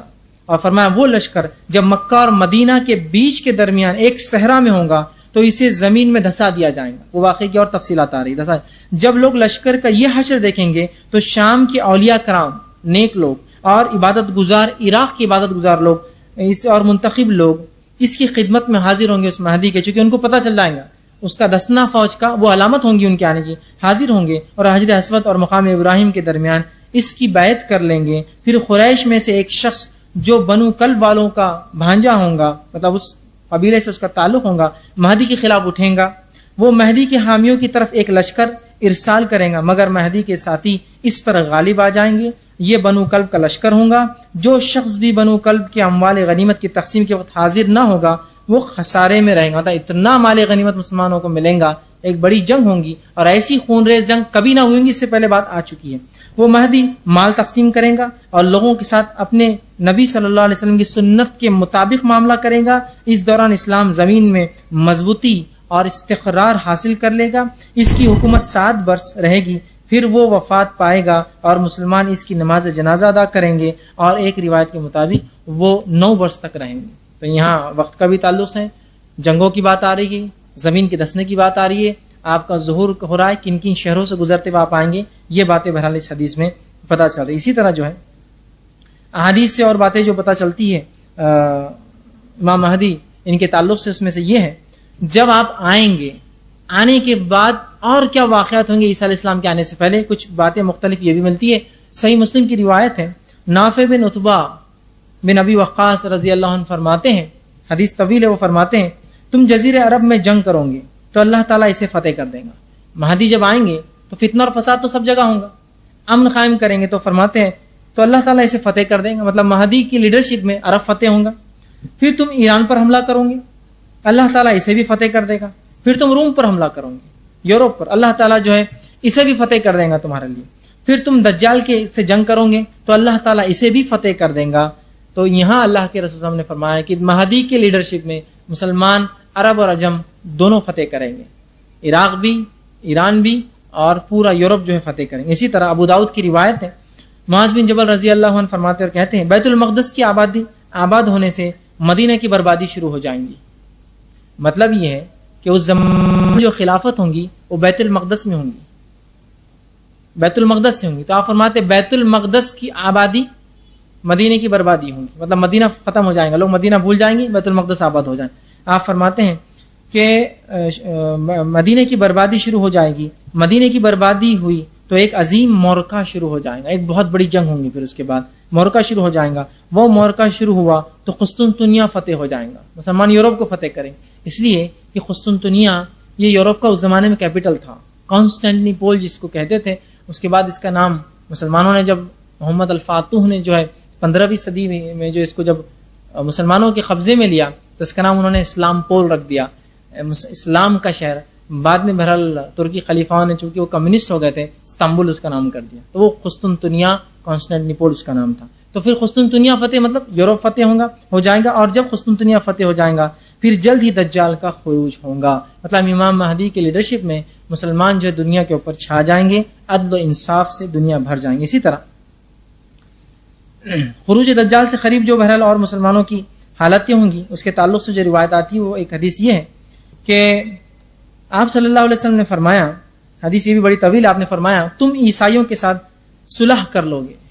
جب مسلمان یورپ فتح کریں گے, ہو سکتا ہے کسی ضرورت کے تحت وہ یورپین سے عیسائیوں سے صلح کر لیں گے, اور ایک تیسرے دشمن سے لڑوں گے. پھر ہو سکتا ہے کہ اور ایک طاقت اس زمانے میں کھڑی ہوں گی جو مسلمانوں کے خلاف ہوں گی. یہ بات کی بات ہو سکتی ہے اس جنگ کے, یہ پہلے کی بات ہو سکتی ہے فتح کی. ہو سکتا ہے کوئی ایک اور محاذ ہوگا جو مسلمان اور عیسائی دونوں کے خلاف ہوگا. آپ فرماتے ہیں دونوں تم معاہدہ کرو گے, عیسائی اور مسلمان مل کر پھر جو ہے اس تیسرے اس سے جنگ لڑیں گے. ایک معاہدہ ہوگا, معاہدہ طے ہوگا اور مسلمان ان سے لڑیں گے. آپ فرماتے ہیں اور رومی پس پشت تمہارا, اور تم عیسائیوں کے ساتھ صلح کر لو گے. پھر ایک لڑائی کرو گے اور رومی پس پشت تمہارے ساتھ غداری کریں گے. تم اس جنگ میں فتح یاب رہو گے, مال غنیمت حاصل کرو گے اور نقصان سے محفوظ رہو گے. پھر تم میدان جنگ میں واپس لوٹو گے, حتیٰ کہ تم اور عیسائی ایک ٹیلے والی سرسبز جگہ, اونچی جگہ پر پڑاؤ ڈالو گے. وہاں عیسائیوں میں سے ایک شخص صلیب کو اٹھائیں گا اور کہیں گا, مطلب مسلمان اور عیسائی مل کے لڑیں گے تیسرے دشمن سے, اللہ فتح دیں گا, بہت مال غنیمت ملیں گا. مسلمان عیسائی جب فوجیں ریسٹ کریں گی, رک جائیں گی, وہاں ایک عیسائی اٹھیں گا, صلیب کو اٹھا کر کہیں گا صلیب کی فتح ہوئی, جو کہ مسلمانوں کے معاہدے کی خلاف ورزی ہوں گی. معاہدہ یہ ہوگا کہ کوئی صلیب کو کریڈٹ نہیں دیں گا. جب یہ خلاف ورزی ہوں گی ہوئی, بلند کریں گا, اعلان کریں گا کہ صلیب غالب آ گئی, صلیب غالب آ گئی. اس پر ایک مسلمان کو غصہ آئے گا اور وہ آگے بڑھ کر صلیب کے ٹکڑے ٹکڑے کر دے گا. اس واقعے سے عیسائی بگڑ جائیں گے اور جنگ کے لیے جمع ہو جائیں گے. مطلب مسلمان عیسائی مل کر ایک تیسرے دشمن سے لڑیں گے مہدی کی لیڈرشپ میں. اس کے بعد ہوگا یہ کہ آپس میں ان کی جنگ ہو جائیں گی, چونکہ وہ اپنے معاہدے کو توڑ دیں گے کہ معاہدہ یہ, اس میں ایک شرط ہوگی کوئی صلیب کو منسوب نہیں کرے گا جنگ جیتنے کے بعد. بہرحال وہ اس طرح سے منسوب کریں گے, جمع ہوں گے, ہو جائیں گے. بعض جو ہے روایتوں کے اندر جو ہے یہ لڑائی بہت سخت ہوں گی, اور اس کے اندر فرمایا 3 مسلمان جماعت جو لڑ جائیں گے 3 گروہ ہوں گے. ایک وہ گروہ ہوگا جو جنگ میں دشمنوں کو دیکھ کر بھاگ جائیں گا, آپ نے فرمایا یہ اللہ ان پہ غضب کریں گا, ان پہ کبھی رحم نہیں کرے گا. دوسرا وہ جنگ لشکر ہوگا جو جنگ لڑیں گا اور شہادت پائیں گا, اللہ کے نزدیک سب سے افضل شہید ہوں گے. تیسرا وہ گروہ ہوگا جو اس جنگ کو لڑیں گا اور مال غنیمت لیں گے, مطلب فتح یاب ہوں گا اور بہت مال غنیمت اللہ ان کو عطا فرمائے گا. ایک اسی طرح دوسری حدیث میں اور تفصیلی واقعہ آتا ہے کہ امام مہدی کی لیڈرشپ مسلمان کیسے کریں گے. ابو ہریرہ رضی اللہ عنہ فرماتے ہیں کہ آپ صلی اللہ علیہ وسلم فرمایا قیامت کے وقت, صحیح مسلم کی روایت ہے یہ بھی, قیامت کے وقت اس وقت قائم نہ ہوں گی جب کہ عیسائی آماق یا دابق جو شام کے شہر, یاد رکھیے سیریا کے شہر ہے, اس زمانے میں شام ایک بڑا ملک تھا, آج مختلف 4-5 ملک ہے اس میں, تو شام کا شہر ہے جو آج سیریا میں آتا ہے.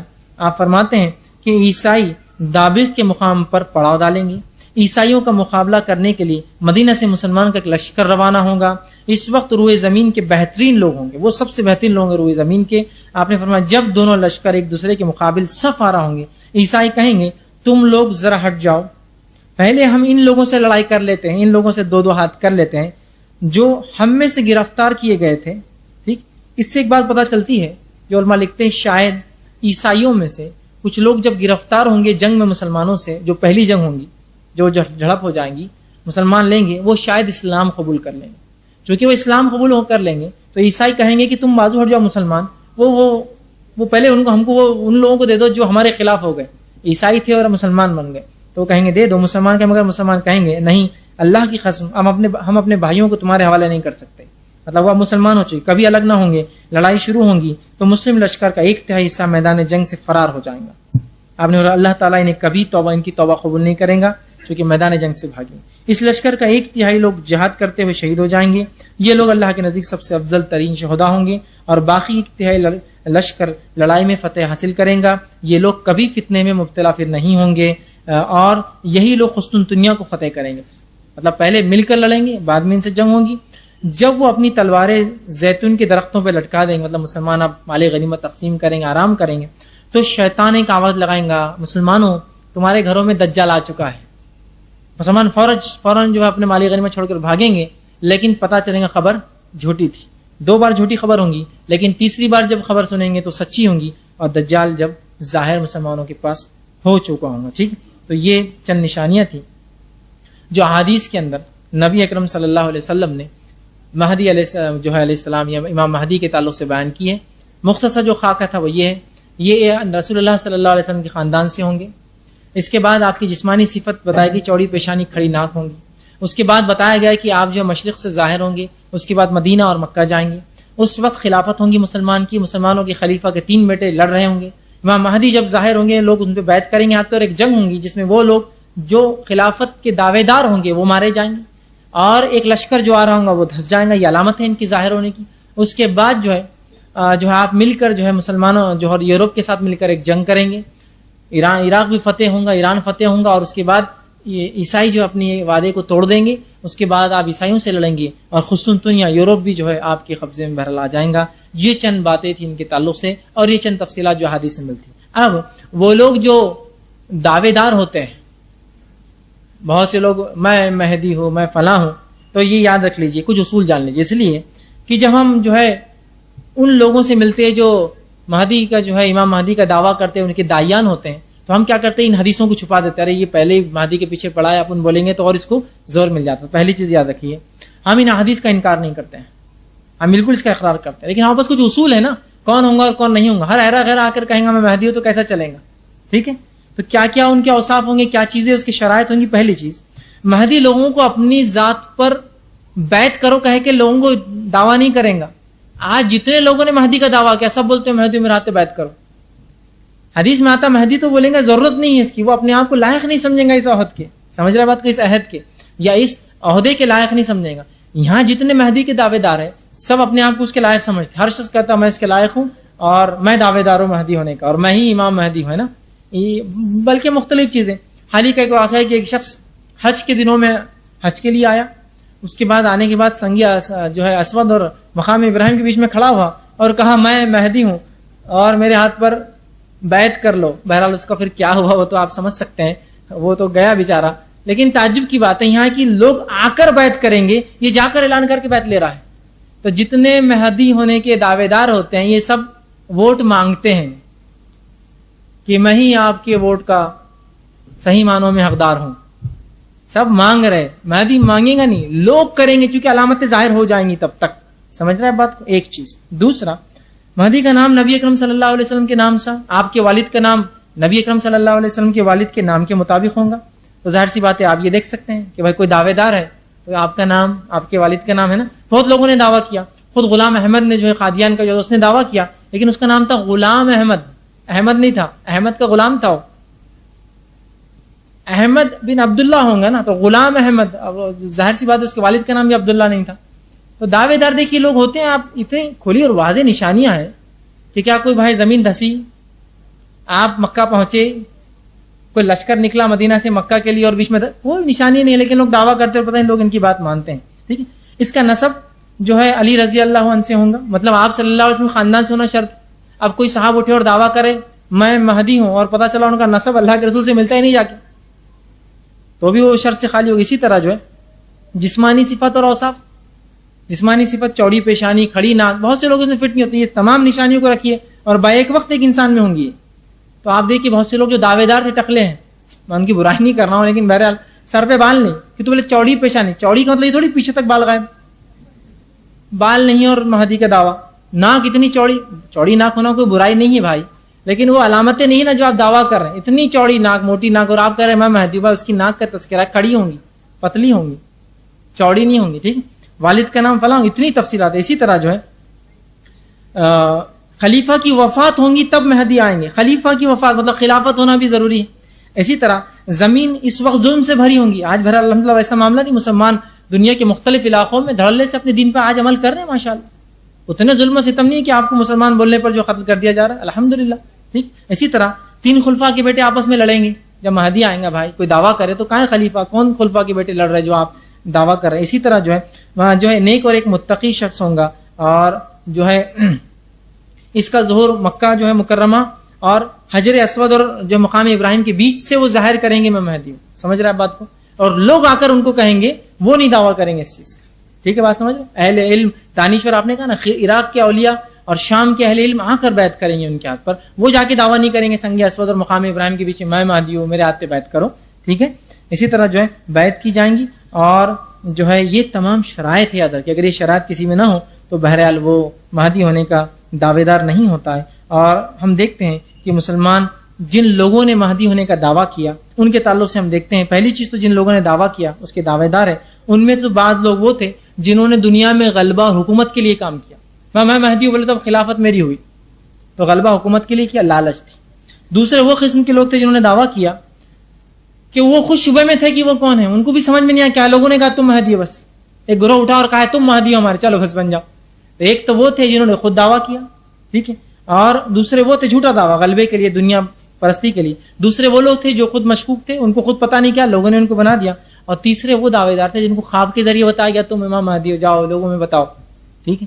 دیکھیے سب سے پہلی چیز تو یہ، نہ ہمارا خواب انبیاء والا خواب ہے جو پورا سچ ہو، اور نہ اس کی تعبیر بتانے والا کوئی یوسف علیہ السلام موجود ہے جو ہم کو سچی تعبیر بتائے. 100% تو معاملہ انہی سے ہو سکتا ہے کہ خواب نبی کا ہو اور تعبیر بتانے والا پھر اگر نبی کا نہ ہو تو اس جیسا ایک نبی ہو جو تعبیر بتا جو 100% کریکٹ ہوتی. تو نہ آج کوئی انبیاء کا خواب ہے، نہ کوئی یوسف علیہ السلام تعبیر کرنے والے. تو اکثر دعوے داروں نے یا تو دنیا کے لیے، یا تو جو ہے لوگوں نے ان کو مہدی بنا دیا، یا پھر تیسری شکل یہ خواب کے ذریعے ان کو بتایا گیا کہ وہ مہدی ہے. تو اس طرح سے ہوتا ہے. بہرحال تو یہ چند باتیں تھیں جو ضروری میں نے سمجھی بہرحال رکھوں. میں سمجھتا ہوں بہت ساری باتیں، بہت ساری غلط فہمیاں جو ان کے تعلق سے، ان کی شخصیت کے تعلق سے اور تمام چیز بہرحال اس میں دور بہرحال ہوئی ہوں گی. اور اس چیز کو سمجھنا آج کے جدید دور میں بہت زیادہ ضروری ہے. ورنہ جو انٹرنیٹ پہ جس قسم کے ویڈیوز میں بہرحال دیکھتا ہوں، کسی نے مجھے بھی ایک ویڈیو دیا تھا، مختلف چیزیں پتہ نہیں، اور اتنا لوگ اس میں ڈوب جاتے ہیں، اتنا اس میں ڈوب جاتے ہیں کہ حقیقت کو چھوڑ کر اس چیز پر ویسا مین اور ایمان لاتے ہیں جیسا حدیث پر لانا چاہیے تھا. اور مختلف باتیں جو بہرحال چلتی ہیں. دا ارائیولس، مجھے کسی نے کہا کہ یہ پکچر دیکھیے، بولے امام مہدی عیسیٰ علیہ السلام کا نزول. میں نے صرف کہا اچھا ٹھیک، اتنا وقت نہیں، بہت بڑا تھا. میں نے کہا بس ایک کوئی سین بتا دو. انہوں نے آگے کیا تو ایک سین، ایک عمارت ہے، اس میں سے بولے طاقت، توانائی، قوتیں نکلتی ہے، گول عمارتوں کی یہ ہوتے ہیں، چوکور عمارت. میں نے کہا یہ کیا فالتو بکواس ہے، ایسی کوئی بات ہوتی رسول اللہ نہیں بتاتے عمارتوں سے روشنی اور طاقت اور توانائیاں نکلتی، یہ کوئی انرجی ہاؤس ہے کیا؟ نہیں بولے یہ عمارتوں شیطان سب فالتو بات، ایسی کوئی حقیقت نہیں. اور اس میں بہا اور فحش اور بری بری اس میں چیزیں ہیں، لوگ اس کو دیکھ رہے اس لیے کہ بہت بڑا چیز ہے اور فلاں ہے. اس میں کوئی علامتیں نہیں یاد رکھی، کوئی اس کی حقیقتیں نہیں. جو باتیں قرآن حدیث میں وہ تو ہم دیکھ نہیں رہے اور ایسی چیزیں ہم پہ متاثر کرتے ہیں. دوسرے قسم کے وہ لوگ ہوتے ہیں جو ہر چیز میں سمجھتے کسی کا ہاتھ ہے. ایک مسلمانوں کا طبقہ ہے، ہر چیز میں کسی کا ہاتھ ہے. ٹھیک ہے، آپ کے پاس موبائل آ کے ہاں اس میں بھی چال دکھ رہی، ہاتھ ہے کسی کا. یہودی نے بنایا ہوگا تاکہ مسلمان کہاں ہے معلوم ہو. یہودی کہاں ہے وہ بھی تو معلوم ہو جاتا ہے، اس سے مسلمان معلوم ہوتا ہے کیا؟ سب معلوم ہو جاتا ہے. تو ہر چیز میں ان کے لیے ایک چال ہوتی ہے، چال ہوتی ہے، ہر جگہ چال ہوتی ہے. تو وہ ہر چیز کو اسی نظر سے دیکھتے ہیں. میں یہ کہتا ہوں کہ اللہ کی قدرت، اس کی تقدیر کوئی چیز ہے نہیں ہے کہ ہر چیز چال سے ہی ہوتی ہے دنیا میں، ہے نا. اور کیا مکمل طور سے قوم اپنے آپ کو وقف کر چکی ہے کہ اللہ، دیکھیے دنیا پرستی میں وہ قوم جس کو اللہ نے حقیقی دین، کتاب اور سنت دیا، وہ دنیا پرستی میں لگی ہے. جو ویسے اپنے دین کو لات مار چکی ہے، وہ کیا اپنے دین کے اعتبار سے عمل کر رہے ہوں گے ہمارے خلاف؟ ان کا بھی دنیا پرستی ہے، ان کے اندر بھی لالچ ہے دنیا کی اور زندگی کی اور پیسے کی اور دولت کی اور عورتوں کی اور بچوں کی. وہ بھی اس میں لگے، ہم لگے ہوئے. ہر آدمی آپ کے خلاف نہیں، یاد رکھیے. تو وہ مختلف چیزیں ہوتی ہے. وہ پکچر میں یہ بتایا جا رہا ہے یہ گروپ آپ کے خلاف کام کرتا ہے، وہ فلاں گروپ اس طرح سے، بہت سے بہرحال میرے کو نام لینے کی ضرورت نہیں، the Freemasons, the skull and bones, اور یہ پتہ نہیں اتنے ایک فہرست گنوائی جا سکتی ہے. بس یہ خلاف ہے، پوری دنیا یہی چلا رہے ہیں. ہر چیز میں ایک چال ہے، آپ کھڑے تو چال، آپ بیٹھے تو چال، آپ کھا رہے. اس کو چھوڑیے تھوڑا سا, اس چیز کو سمجھیے. کتاب و سنت میں جو قرآن و حدیث میں قیامت کی واضح نشانیاں اس کو پڑھنے کی کوشش کیجیے, اس کو سمجھنے کی کوشش کیجیے, اور انہی غلط فہمیوں کو دور کرنے کے لیے ہم نے یہ عنوان طے کیا, اور یہ انشاءاللہ ایک کڑی وار سلسلہ چلے گا. میں اپنی بات کو اسی پہ ختم کرتا ہوں. اللہ رب العزت سے دعا ہے کہ اللہ سبحانہ تعالیٰ جو کچھ کہا سنا گیا اس کو سمجھنے کی, اس پہ عمل کرنے کی توفیق عطا فرمائے. ہم تمام کو دین اور شریعت کی صحیح سمجھ عطا فرمائے, اس کے مطابق عمل کرنا ہمارے لیے آسان کرے. جب تک ہمیں زندہ رکھے اسلام اور ایمان پر زندہ رکھے. خاتمہ ایمان پر ہو. آخر دعوانا الحمدللہ رب العالمین. سبحان ربک رب العزت عما یصفون وسلام علی المرسلین والحمدللہ رب العالمین. بسم اللہ الرحمن الرحیم. الحمدللہ رب العالمین. الصلاۃ والسلام علی خاتم الانبیاء والمرسلین. رب اشرح لی صدری ویسر لی امری واحلل عقدۃ من لسانی یفقہوا قولی. اما بعد. یہ سوال جواب کے ہم نصیحت شروع کریں گے. ایک انشاءاللہ سوال مائک سے لیں گے, اور ایک سوال جو خواتین کی طرف سے کاغذ بذریعہ کاغذ آ رہے ہیں اس چٹس اس پہ لیں گے.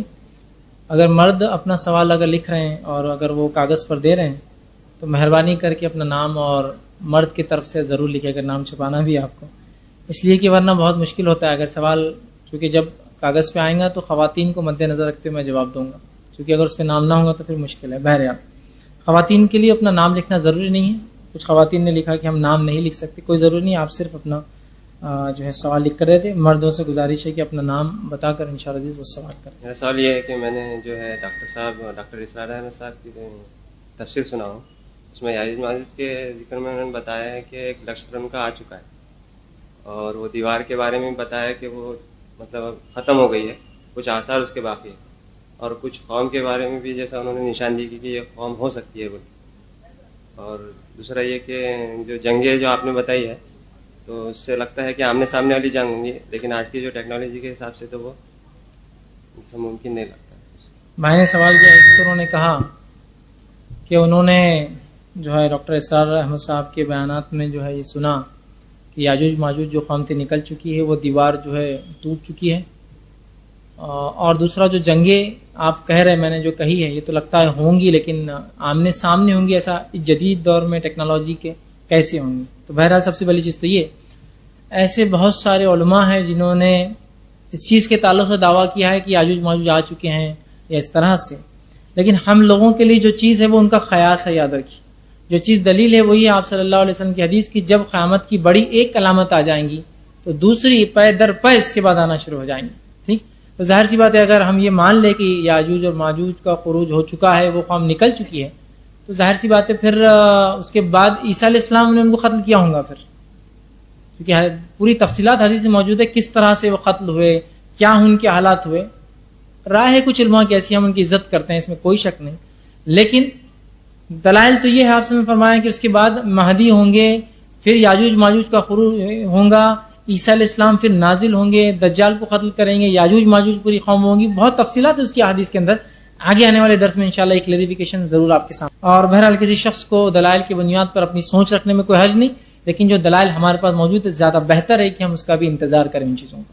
دوسرا انہوں نے یہ کہا کہ آج کے جدید دور میں اتنے ماڈرن ٹیکنالوجی میں جو باتیں آئی ہے حدیث میں, وہ تو ایسا ہے کہ آمنے سامنے کچھ جنگ ہو رہی ہے, جبکہ جدید ٹیکنالوجی میں تو اب ضرورت ہی نہیں آمنے سامنے آنے کی. تو دیکھیے سب سے پہلی چیز تو یہ, چاہے ٹیکنالوجی جتنی جدید ہو, جیسے کہ ایک حدیث آتی ہے آپ صلی اللہ علیہ وسلم نے فرمایا کہ فلاں لوگ جو دجال کی جب خبر پھیلیں گی تو جو ہے 9 لوگ گھوڑے کے اوپر سوار ہو کے دیکھنے جائیں گے کہ خبر سچی یا جھوٹی ہے. میں ان گھوڑوں کے رنگ بھی تمہیں بتا سکتا ہوں. ٹھیک ہے, اتنی باریک تفصیلات. تو بس ان کا اب جنگیں تو آپ دیکھیے, آپ یہاں سے بیٹھے بیٹھے فلاں کو آپ بڑھا سکتے, فلاں کر سکتے, پھر گھوڑوں کا کیا ضرورت. تو بہرحال سب سے پہلی چیز یاد رکھ لیجئے, ہم جو بات کر رہے ہیں یہ قیامت سے پہلے کی بات کر رہے ہیں. آپ آج سے 1400 سال پہلے صحابہ کے بارے میں تھوڑا سوچیے, انہوں نے کیسے نشانیوں کو لیا ہوگا. سمجھ رہے بات, 1400 سال پہلے تصور بھی تھا جنگوں کا اس طرح سے یا فلاں. اور آج ہم جو دیکھ رہے, ہو سکتا ہے آج سے اب یہ نشانیاں بہرحال جب بھی آئیں گی, آج اور کل کی بات تو ہے نہیں, جب بھی ہوں گی ہو سکتا ہے جو حدیث بتا رہی وہ بالکل ایسا ہی ہو. اس لیے کہ آج بھی ہم دیکھتے ہیں کہ جدید آلات یا جدید ہتھیار لوگوں کے پاس آ چکے ہیں کہ یہاں سے بیٹھے بیٹھے میں کسی کو ٹارگٹ کر سکتا ہوں, پرٹیکولر انڈیویجول کو ٹارگٹ کر سکتا ہوں اور اس پر حملہ کر سکتا ہوں. لیکن فتح کب مانی جائیں گی, جب تک آپ کی فوج زمین پہ اتریں گی نہیں. میں نے اپنے ملک سے بیٹھ کر سامنے والے ملک کو پورا برباد کر دیا, فتح فاتو کہلاؤں گا, اپنی فوجوں کو جب گراؤنڈ پہ اتارتے ہیں تو پھر اٹھانا پڑتا ہے لوگوں کو واپس, کہتے ہیں یہاں جیت نہیں سکتے, وہ دور سے ہی اچھا معاملہ ہے. سمجھ رہے آپ بات کو؟ آج بھی حالت وہی ہے نا. تو ہو سکتا ہے آگے چل کے ہر ملک اتنی ٹیکنالوجی ایجاد کر لیں گا کہ وہ اپنے آپ کو برباد کر سکتا ہے, تو ٹیکنالوجی صرف پیچھے رہیں گی, چلو آپ لڑنے آؤ دو ہاتھ, تو مار تو ہم سب ایک دوسرے کو سکتے ہیں. سمجھ رہے ہیں آپ بات کو؟ تو پھر وہی زمانہ ریپیٹ ہو کر آ جائیں گا کہ اتنی ہتھیار ہو جائیں گے کہ ہم کو لڑنے کی ضرورت نہیں, پھر اصل لڑائی اسی کو مانی جائیں گے جب فیس ٹو فیس آمنے سامنے فوجیں پھر آ کر لڑیں گی. سمجھ رہے ہیں آپ بات کو؟ یا واللہ عالم کیا حالات ہوں گے. تو جو حدیث کے اندر ہے کہ آمنے سامنے اور وہ ظاہر یاد رکھی, اس لیے کہ صحابہ نے اس کا کبھی الٹ معنی نہیں لیا, جس کو کہتے ہیں میٹافوریکل سینس, محاورتاً نہیں لیا. اگر صحابہ محاورتاً لیتے تو پھر ہم سمجھ سکتے تھے, تو اگر انہوں نے نہیں لیا تو ہم بھی اس کو مین و ان سمجھے کہ ایسا اس کا معاملہ. یہ بات میں اس لیے کہہ رہا ہوں کہ بہت سے لوگ علامت قیامت کو محاورتاً لیتے, ایسا ہوگا مطلب اس کا مطلب یہ نہیں یہ فلانی فلاں نہیں. صحابہ نے اس کو ویسے ہی لیا, جیسا کہ بہت سے لوگ کہتے ہیں دجال کی کوئی حقیقت نہیں ہے, اور ایک آنکھ والا ہوگا تو بولے ٹی وی دجال ہے, اے ٹی ایم مشینز دجال ہے, وہ ٹریس کرتی ہے آپ کو پورے آپ کہاں ہیں, موبائل ہینڈ سیٹ دجال ہے. ایک آنکھ والا, جبکہ صحابہ نے کیسا لیا اس کو ایک آنکھ والا بولے تو ایک جسمانی طور پر ایک انسان کی شکل میں لیا. بلکہ حدیث میں الفاظ ہے صحابہ کو جب اللہ کے رسول نے یہ باتیں سنائی دجال کی تو اتنا صحابہ گھبرائے کہ ایک صحابی کہتے ہیں کھجوروں کے جھاڑوں میں پیچھے آواز ہوئی تو میں گھبرا گیا کہ وہاں تو نہیں, اور کہا اللہ کے رسول مجھے گھر جانے کو ڈر لگ رہا ہے. تو آپ صلی اللہ علیہ وسلم فرمایا ڈرو مت, اگر میرے رہتے آ گیا تو میں اس کو کافی ہو جاؤں گا, میرے بعد آئیں گا تو اللہ ایسے لوگ پیدا کر لیں گا جو اس کے لیے کافی ہو جائیں گے. سمجھ رہے آپ بات کو؟ تو یہاں فزیکل کہا نا آپ نے, یہ تھوڑی کہا وہ تو ابھی تو محاورتاً کہا میں نے, کیوں ڈر رہے ہو ابھی سے, ابھی تو آئیں گا وہ ٹی وی کی شکل میں یا فلاں کی شکل میں, فلاں نہیں کہا. صحابہ نے اس کو فزیکل لیا. تو اسی طرح ان علامتوں کو ہم بھی ویسا ہی لے جیسا بتایا جا رہا. ٹھیک, تو ہو سکتا ہے آج جو ہم جدید آلات دیکھ رہے ہیں کل وہ آلات صرف رکھے کے رکھے رہے, لڑنا پھر انسان کو ہاتھ سے. جیسے کہ قیامت سے پہلے حدیث میں آتا ہے کہ بکریاں انسان کا سب سے اچھا سرمایہ ہوں گی. بکریاں اور سب سے اچھا سرمایہ, سب سے اچھا قیمتی سرمایہ, آپ بولیے یہ سب سے ویلیوبل چیز کیسے ہو سکتی ہے؟ آج کے اس دور میں آپ تھوڑا سمجھیے اس بات کو. جب پیسہ اپنی شکل کو حقیقت کو کھو چکا ہے اور سونے اور چاندی کے معیار سے نکل کر روپیے پیسوں کی شکل میں, مطلب ردی کاغذ کی شکل میں آ چکا ہے. ٹھیک, پیسوں کو برا نہیں کہہ رہا ہوں, لیکن اس کی حقیقت سے ہٹ گیا پیسہ, اور ردی کاغذ سے ہٹ کر پھر وہ الیکٹرانک فارم میں چلا گیا ہے. اب پیسہ صرف آپ کے اکاؤنٹ میں آتا تو کیا آتا, نمبر آتے ہیں, اس کے اکاؤنٹ میں سیلری ڈالو 10,000, 5 نمبر آ جاتے, 1,0,0,0,0. نمبر ختم ہو گئے تو پیسہ ڈوب گیا, اتنے کروڑ ڈوب گیا شیئر مارکیٹ میں. کہاں ڈوبا, کس نے لے کے بھاگا, 2 لاکھ کروڑ, 5 لاکھ کروڑ, 10 لاکھ کروڑ. فزیکل نہیں تھا مطلب یہ پیسہ, صرف لاجیکل نمبرز تھے جو چل رہے تھے. آگے آنے والا اور دور, جتنا ٹیکنالوجی بڑھے گا پیسے کا استعمال آپ اتنا ختم کر کے صرف ہو سکتا ہے آپ کا پریزنس ہونا, اس میں کچھ نمبر ڈال دیں گے, اتنا پیسہ ہے آپ کے پاس. سمجھ رہے ہیں بات؟ تو ایسے وقت میں فزیکل جو چیز ہوں گی وہی سرمایہ ہوں گی. تو بکریاں فزیکل رہتی ہے نا, لاجیکل میرے پاس 1000 بکریاں میرے کھیت میں, کہاں ہے وہ کھیت آپ کا؟ نہیں وہ میرا ورچوئل کھیت ہے, اس میں 1000 بکریاں, کوئی فائدہ نہیں. فزیکل ہونا بکریاں ہیں, تو قیامت سے پہلے وہ اچھا سرمایہ. ٹھیک ہے, بات سمجھ رہے؟ تو اسی طرح ہو سکتا ہے, حالات تو بہت جدید ہو دو, لیکن اصل جنگ تو تبھی مانی جائیں گے جب گراؤنڈ لیول پر اتریں گے, 2 لوگ لڑیں گے. تو بہرحال وہ زمانہ ہو سکتا پھر پلٹ کر اسی طرح آ جائیں گے. جی میں ایک سوال کاغذ سے لیتا ہوں پھر آپ سے. کسی نے ایک سوال کیا, کیا سعودی عرب کی خلیفہ کے انتقال کے بعد امام مہدی کا ظہور ہوگا؟ یعنی جو خلافت سعودی عرب کی ہے تو وہ ختم ہونے کے بعد مہدی آئیں گے. تو دیکھیں سب سے پہلی چیز تو یہ اس کا وقت ہم طے نہیں کر سکتے, واللہ اعلم, ہم نہیں جانتے یہ کچھ بھی. ٹھیک ہے, کہ یہ جو ابھی خلاف چل رہی ہے سعودی عرب میں جو بادشاہ ہے یہ ختم ہونے کے بعد خلافت ہوں گی یا اس کے بعد, ہم نہیں جانتے اس کا کتنا وقفہ, کتنا سمے, کتنا وقت اور ایک کتنا لمبا عرصہ ہوگا, واللہ عالم. اس معاملے میں ہم یہ کہتے ہیں واللہ عالم, جب یہ نشانیاں ظاہر ہو جائیں گی تب وہ لوگ سمجھ جائیں گے کہ یہ ان کے لیے تھی. آج ہمارے لیے گیس کرنا کہ ہاں انہی کے بعد ہوگا. دیکھیے اب شام پہ حالات بھی برے آ گئے, عراق کے حالات تو برے چل رہے ہیں. آج کے دور میں دیکھیے نا آپ کتنا اس چیز کو ہم سمجھ سکتے ہیں. عراق کے جو حالات ہیں, ایران پہ جو حالات لائے جا رہے, یا سیریا کا, تو ہم کہہ سکتے ہیں نہیں, پھر بھی ہم دعویٰ نہیں کریں کچھ بھی کہ یہ وہی حالات ہے, خطا نہیں کر سکتے. اس لیے کہ جب یہ چیز ہو جائیں گی تو تب پتہ چلے گا یہ ہونے والی تھی, پہلے سے پریڈکٹ نہیں کر سکتے. آپ سب نے جو پیشن گوئی کی اللہ کی طرف سے یقینی علم تھا, آپ نے بتا دیا, لیکن کب ہم نہیں جانتے. تو اس معاملے ہم اپنا منہ بند رکھتے ہیں, واللہ عالم بھی. ہم نہیں جانتے یہ کب ہوگا, کیا ہوگا, کس حالت میں ہوگا. جی السلام علیکم. فیض بھائی, جب قیامت کے بڑے علامات ظاہر ہو جائیں گے تو کیا مغفرت کے دروازے بند ہو جائیں گے؟ بھائی نے ایک سوال کیا کہ قیامت کی جب علامتیں ظاہر ہوں گی. بھائی نے سوال کیا کہ قیامت کی جب بڑی علامتیں ظاہر ہو جائیں گی تو کیا توبہ کے دروازے بند ہو جائیں گے؟ تو یاد رکھیے قیامت کی جب بڑی علامتیں کچھ ظاہر ہو جائیں گی تو توبہ کے دروازے بہرحال بند ہو جائیں گے، جو بات حدیث سے بھی پتہ چلتی ہے. اور جو قرآنی آیت میں نے سورہ انعام سورہ نمبر 6 اس کی آیت نمبر 158 تلاوت کی تھی، یوم یاتی بعض آیاتی، اس کا ترجمہ یہ ہے کہ جس روز تیرے رب کی طرف سے کوئی بڑی نشانی آ جائیں گی، مطلب قیامت کی بڑی نشانیاں پہنچیں گی، کسی ایسے شخص کا ایمان کام نہ آئے گا جو پہلے سے ایمان والا نہ ہوگا. جب تیرے رب کی طرف سے کوئی بڑی نشانی ظاہر ہو جائیں گی تو کسی ایمان لانے والے کا ایمان کام نہ آئے گا اگر وہ پہلے سے با ایمان نہ ہوا ہو، اور جو پہلے سے ایمان نہیں رکھتا ہو اور اس نے اپنے ایمان میں کوئی نیک عمل نہ کیا ہو. خالی ایمان والا بھی نہیں چلے گا، اللہ ایمان والا تھا نیک عمل نہیں کرتا، نشانی دیکھ کے نیک عمل کر رہا وہ بھی کام نہیں آئیں گے، نشانی دیکھ کے ایمان لا رہا وہ بھی کام نہیں آئیں گے. جیسا کہ جب مہدی علیہ السلام آ جائیں گے اس کے بعد دیکھیے آپ عیسیٰ علیہ السلام کا نزول، پوری دنیا دیکھیں گے عیسیٰ علیہ السلام نازل ہوں گے، بڑی نشانی، معاملہ ختم. جس نے دیکھا اس کے لیے توبہ کے دروازے بند ہو گئے. اس سے پہلے ایمان والا تھا کام کا، اس سے پہلے ایمان والا تھا نیکی نہیں کرتا تھا برا تھا تو بھی کام نہیں آئے گا. اس لیے کہ آیت بالکل واضح ہے کہ جس نے اس سے پہلے ایمان نہ لایا یا پھر اللہ نے فرمایا ایمان تو تھا نیک عمل نہ کیا، تو لہٰذا اگر قیامت کی کوئی بڑی علامت ظاہر ہو جائیں گی تو پھر کسی ایمان لانے والے کا ایمان اس کے کام نہیں آئے گا. یاد رکھیے.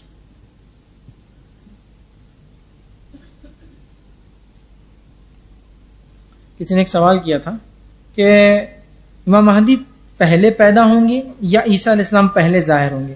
تو دیکھیے امام مہدی یہ جو ہے پہلے پیدا ہوں گے، پہلے آئیں گے، اور ان کے دور خلافت میں عیسیٰ علیہ السلام آئیں گے. یاد رکھیے ٹھیک ہے. امام مہدی جو ہے یہ پہلے پیدا ہوں گے، پہلے آئیں گے، مسلمانوں کے خلیفہ بنیں گے، عادل حکومت قائم کریں گے، اور اس کے اندر پھر اس کے بعد جو حالات آئیں گے اور دجال کا ظہور ہوگا تب دعا کریں گے اللہ رب العزت عیسیٰ علیہ السلام کو پھر نازل کریں گا، تو عیسیٰ علیہ السلام بعد میں آئیں گے.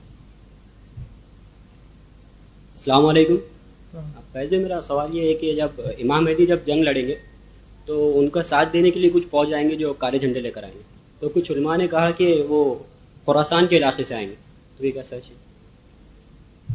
بھائی نے ایک سوال کیا کہ امام مہدی کا جب ظہور ہوگا تو حدیث میں ہے کہ کالے جھنڈے والے لوگ آئیں گے، تو کچھ نے کہا خراسان سے آئیں گے، تو کیا یہ درست ہے؟ دیکھیے حدیث میں واضح الفاظ ہے کہ شام سے آئیں گے، اور خراسان یہ پورا شام کا الٹ ہے، یہ ایسٹ ہے اور وہ ویسٹ ہے.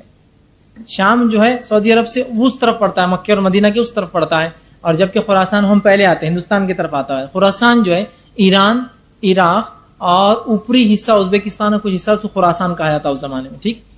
دجال وہاں ظاہر ہوں گا خراسان سے، اور وہاں جو ہے اس کی فوج ہوں گی، وہ ایک الگ چیز ہے. لیکن امام مہدی کے لیے جو لوگ آئیں گے وہ خراسان سے نہیں، شام سے کالے جھنڈے والے لوگ آئیں گے. شام بہرحال تو وہ بھی اس سے مراد نہیں ہے، تو شام سے آئیں گے. سیریا کے لفظ ہے، بلکہ شام مطلب سیریا، اردن، جارڈن، سوریا، اور اسی طرح جو ہے فلسطین کا علاقہ، یہ سب جو ہوتا ہے شام ہوتا تھا اس زمانے میں، جو کہ مصر سے جا کے لگتا ہے. تو بہرحال وہ علاقہ ہو سکتا ہے، نہ کہ خراسان. خراسان سے دجال اور اس کی فوج کا معاملہ ہے. کسی نے ایک سوال کیا عیسیٰ علیہ السلام کی وفات کب ہوں گی؟ تو دیکھیں عیسیٰ علیہ السلام کے تعلق سے بہرحال ایک عنوان مستقل آئیں گا، بہرحال سوال آیا تو اسے بتا دیتا ہوں. عیسیٰ علیہ السلام دنیا میں آ کر 40 سال رہیں گے اور حکومت کریں گے، اور اس کے بعد دنیا میں ان کی بہرحال وفات ہوں گی. آگے انہوں نے کہا جنگوں کے دوران امام مہدی کے ساتھ عیسیٰ علیہ السلام بھی ہوں گے کیا؟ تو دیکھیے واضح ہے، میں نے بات رکھی، امام مہدی جو رہیں گے ان کے ساتھ عیسیٰ علیہ السلام آئیں گے، بلکہ مسلمان ان کے ساتھ مل کے دعا کریں گے اللہ سے کہ دجال چکا فتنہ آ چکا ہوں گا، اور دجال کی فتنے کو ختم کرنے کے لیے اللہ رب العزت مسلمانوں کی مدد اور نصرت کے لیے پھر جو ہے عیسیٰ علیہ السلام کو نازل کریں گا. اور عیسیٰ علیہ السلام اور مہدی کا ایک زمانہ ہوگا جو وہ ساتھ رہیں گے، اس کے بعد یہ انتقال کر جائیں گے. عیسیٰ علیہ السلام کا دور تھوڑا طویل ہوگا ان کے مقابلے میں، یہ تو 7، 8 یا 9 سال ہوں گے، وہ 40 سال بہرحال دنیا میں رہیں گے. تو یہ کچھ ایک عرصے تک یہ ساتھ ہوں گے جہاں تک جو ہے دجال کا نکلنا ہے اور اس کا ختم ہونا، اور یاجوج اور ماجوج کا. اس کے بعد ہم نہیں جانتے، بس حدیث میں آتا ہے عیسیٰ علیہ السلام عدل کے ساتھ حکومت کریں گے 40 برس اور آپ کا انتقال ہو جائے گا. جی السلام علیکم فیض بھائی. میرا سوال یہ ہے کہ قیامت کے تعلق سے جو قرآن میں ذکر ہے جی سورہ لقمان میں علم الساعہ، تو اس کے ساتھ جو ما فی الارحام ہے کہ ماں کے پیٹ میں کیا ہے وہ اللہ بہتر جانتا ہے.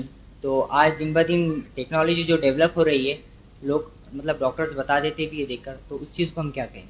ویل بھائی نے یہ کہا کہ جیسے قیامت کے تعلق سے میں نے کہا کہ اللہ کے سوا کوئی نہیں جانتا ہے, اسی طرح کے الفاظ اس کے لیے بھی اللہ نے استعمال کیے کہ 5 چیزوں کا علم اللہ کے علاوہ کسی کو نہیں. اس میں سے ایک چیز ہے کہ ماں کے پیٹ میں کیا ہے. تو جدید ٹیکنالوجی کے دور میں تو بہت آسانی سے پتہ چل جاتا ہے کہ ماں کے پیٹ میں کیا ہے. دیکھیے سب سے پہلی چیز تو یہ کہ اس آیت کو اگر آپ خالی اتنا اس کا معنی اور مفہوم لے جو کہ پہلے زمانے میں کچھ مفسر نے لیا تھا, اس ٹائم تک وہ بھی صحیح تھا, کوئی حرج نہیں اس کے اندر, کہ لڑکا ہوں گا یا لڑکی ہوں گا. تو لوگ بولتے ہیں ہم تو آج پتہ کر سکتے لڑکا ہے لڑکی ہے, وہ تفسیر بھی صحیح تھی, اس میں کوئی غلطی نہیں ہے ادر کی. وہ اس اعتبار سے کہ فرسٹ ڈے جب وہ ایگزسٹنس میں آتا بتا سکتے لڑکی یا لڑکا ہے, اور 40 ڈیز ود ان 40 ڈیز بتا سکتے ہیں وہ لڑکی ہے لڑکا ہے. ایک لانگ پیریڈ کے بعد جب وہ ڈیولپ ہو جاتے ہیں ماں کی پیٹ میں تو پتہ چلتا. پہلا. دوسرا اس کا معنی یہ ہے کہ باطینی چیز ہے, مومن ہوں گا کافر ہوں گا, اچھا ہوں گا برا ہوں گا, نیک عمل کریں گا بد عمل کریں گا, یہ چیزیں معلوم ہے کسی کو ماں کے پیٹ میں کیا ہے, اس معنی میں بھی ہے. تو دونوں معنی ہیں, لڑکا ہے لڑکی, یہ تفسیر بھی مفسر نے لی ہے. یا دوسرا معنی اچھا ہے یا برا ہے, کافر ہے یا مومن ہے, کیسے عمل کریں گا کیسے رہیں گا, یہ ہم جانتے ہیں نہیں جانتے, تو وہ اس پر بھی ہے. تو اس کو آپ وہ ظاہری مطلب جو بتا دیا. اور اگر ظاہری لے بھی اس پرانی تفسیر کو بہت سے لوگ لاتے ہیں, غیر مسلم بھی اس بات کو لاتے ہیں کہ 5 چیزوں کا علم کس کو نہیں, اس میں ایک ہے ماں کے پیٹ میں کیا ہے. تو دیکھیے یہ تو ہم کو پتہ چل جاتا ہے ماں کے پیٹ میں کیا ہے, ٹھیک ہے. تو یہ بات کو ویسا مت لیجیے. پہلے دوسرے تیسرے دن 40ویں دن آپ بتا سکتے ہیں کہ کیا ہے لڑکا, نہیں بتا سکتے. تو پھر یہاں تو آپ کچھ وقت بعد بتا رہے ہیں نا, تو شریعت اس سے پہلے کہہ رہی کیا ہے, اور اس کے علاوہ اچھا ہے برا ہے مومن ہے کافر ہے, بہت ساری باتیں ہیں جو بہرحال ہم نہیں جانتے اس بچے کے تعلق سے. تو جیسا اللہ نے کہا قیامت اللہ کے علاوہ نہیں جانتا, اسی طرح یہ بات بھی کوئی نہیں جانتا کہ اللہ کے علاوہ. اس میں دوسری چیز بھی ہے, بارش کہاں ہوں گی وہ بھی ایک اللہ کے سوا کوئی نہیں جانتا. انسان کہاں مریں گا یہ بھی کوئی نہیں جانتا. تو بارش کہاں ہوں گی, تو بہت سے لوگ کہتے ہیں اب تو بتا دیتے ہیں 3 دن پہلے پریڈکشن ہو جاتا بارش یہاں ہوں گی فلاں ہوں گی. یہ اندازہ ہوتا ہے. 200 سال بعد بارش کہاں ہوں گی, 100 سال بعد بارش کہاں ہوں گی, 1 سال بعد بارش کہاں ہوں گی, بتا سکتے ہیں آپ کوئی؟ یہ تو ایک انسانی گمان ہوتا ہے, جس گمان کی بنیاد پر وہ فورکاسٹ بولتے ہیں نا, فورکاسٹ ایگزیکٹ نہیں رہتا. مثال کے طور پہ فورکاسٹ کیا کہ یہاں آ کر طوفان ٹکرائیں گا, بمبئی بھی سمجھ لیجیے. اب طوفان نہیں ٹکرا تو کہ بمبئی والے احتجاج کریں گے ہمارے پاس کیوں نہیں ٹکرایا, تم نے تو فورکاسٹ کر دیے تھے. وہ بولیں گے فورکاسٹ تھا, گمان تکا تھا, تکا لگے گا نہیں تو نہیں لگے گا. تو ایسے بہت ساری باتیں ہوتی ہیں جو لوگ اس کو عقل پہ جب پرکھنے جاتے ہیں تو سمجھ میں نہیں آتا ایسا کیوں ہے. لیکن اس کی صحیح سمجھ یہی ہے کہ کوئی نہیں جانتا 1000 سال بعد بارش کہاں ہوں گی, قیامت تک کتنی بارش ہوں گی, کہاں ہوں گی اور کیسے ہوں گی. اسی معنی میں بہرحال اس کو لیا جائے گا. کسی نے ایک سوال کیا, مریم علیہ السلام کے آگے علیہ السلام لگا ہوا ہے تو کیا وہ نبی ہے؟ دیکھیے میں نے اس کی وضاحت شروع میں کر دی. مریم علیہ السلام بمانے دعا ہے, دعا کے طور پر استعمال ہوتا ہے. تو مریم علیہ السلام کا معنی ہے اللہ ان کو سلامت رکھے. اور ایسا بہت سے نیک لوگوں کو اور قرآنی شخصیات کو لگایا جاتا ہے, قرآنی شخصیات کو, ٹھیک ہے, لوگ لگاتے ہیں اس طرح سے.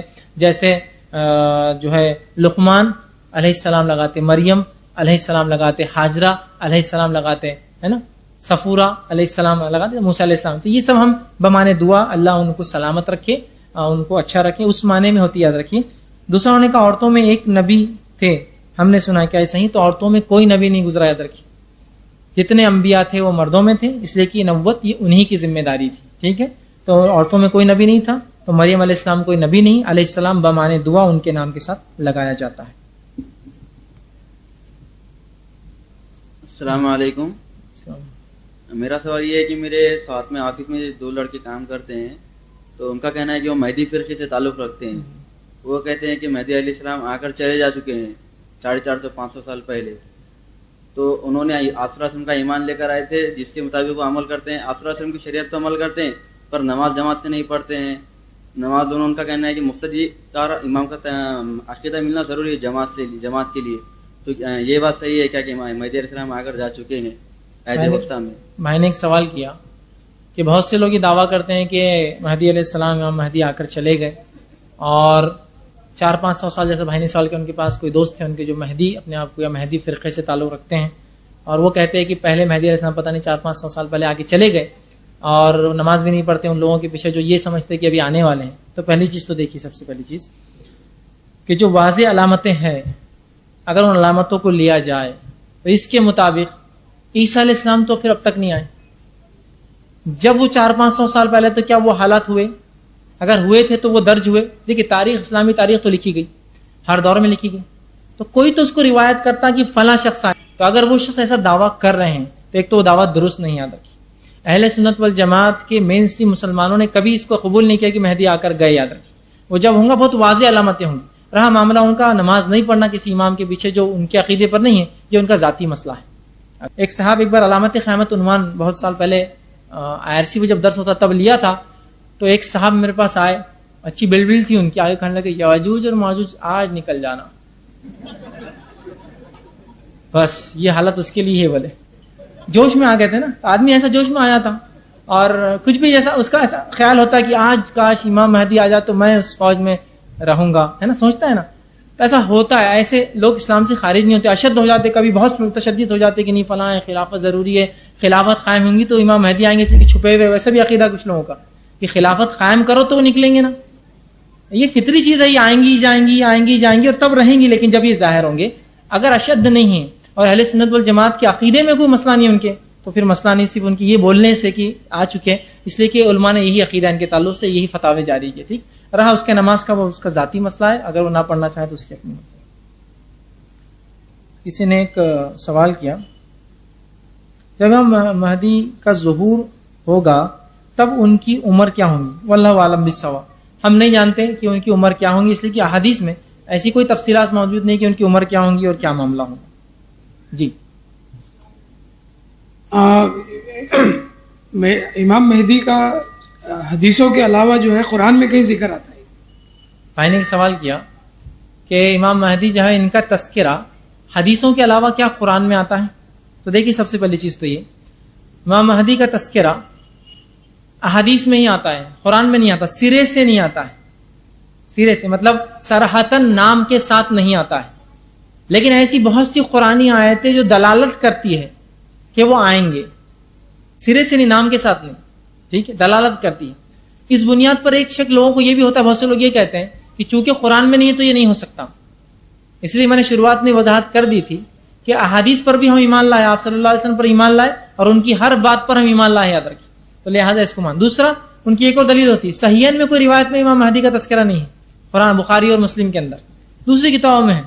حالانکہ صحیحین میں بھی ان کا تذکرہ ہے، نام کے ساتھ صراحتاً نہیں. کہ تو میں نے صحیح مسلم کی روایت پڑھی، ان میں ایک خلیفہ آئیں گا، نام نہیں ہے اس میں. ٹھیک ہے، اس کے ترجمے میں نے وہ نام لیا مہدی بول کر، نام نہیں حدیث کے اندر، صراحتاً نہیں ہے قرآن حدیث میں، لیکن بہت ساری روایتوں میں آتا ہے. اور یہ روایت اتنی زیادہ ہے کہ متواتر درجے کو پہنچتی ہے. متواتر سمجھ وہ روایت جو ہر زمانے میں لوگوں نے راویوں نے 4 سے زیادہ روایت کی، تو یہ متواتر روایتیں ہیں، لیکن قرآن نے بہرحال ان کا تذکرہ نہیں. جیسے کسی نے ایک سوال کیا کہ قرآن میں لکھا ہے کہ مکہ میں ایک بار جنگ ہوں گی. تو دیکھیے قرآن میں یہ لکھا، آپ صلی اللہ علیہ وسلم کو بذریعہ خواب دکھایا گیا تھا کہ وہ مکہ جائیں گے، اپنے بال تراشوائیں گے، مطلب اس طرح کریں گے کہیں، لیکن مکہ میں جنگ ہوں گی. بلکہ انہوں نے کہا کہ قرآن میں فرمایا ہے کہ مکہ میں صرف ایک جنگ ہوں گی. اور کچھ علماء نے کہا کہ یہ جنگ فتح مکہ ہے. تو پھر امام مہدی مکہ میں جنگ کریں گے؟ پولیس اس کی وضاحت کرے. دیکھیے سب سے پہلی چیز تو یہ کہ مکہ میں جو جنگ ہوگی اس طرح قرآن میں کوئی تذکرہ نہیں ہے. آپ صلی اللہ علیہ وسلم نے فرمایا مجھے اجازت ملی تھی ایک تھوڑے وقت کے لیے کہ میں اس میں جو قتال کر سکتا ہوں، لیکن ابھی اجازت قیامت تک کسی کے لیے نہیں، اس لیے کہ یہ حرمین ہے، مکہ کیا حرمت والا ہے، جنگ نہیں ہوگی قیامت تک. اب یاد رکھیں. رہا مسئلہ یہ کہ امام مہدی کہاں جنگ کریں گے، واللہ عالم، اس کے تذکرے نہیں. حدیث میں جو الفاظ ہے کہ وہ آئیں گے، ان سے لوگ لڑیں گے، اشد قتل کریں گے، بہت عرب مارے جائیں گے، کہاں اس کا نہیں پتا.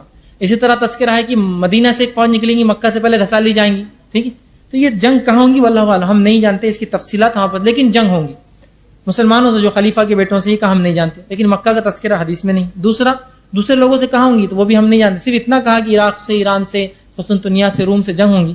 واللہ عالم کن مقامات پر اور کیسے ہوں گی، سوائے اس کے کہ وہ عامق اور وہ جو 2 الفاظ شہر کے شام کے، ان کے الفاظ کے علاوہ کہیں بھی کوئی شہر یا کسی چیز کا نام نہیں یاد رکھے.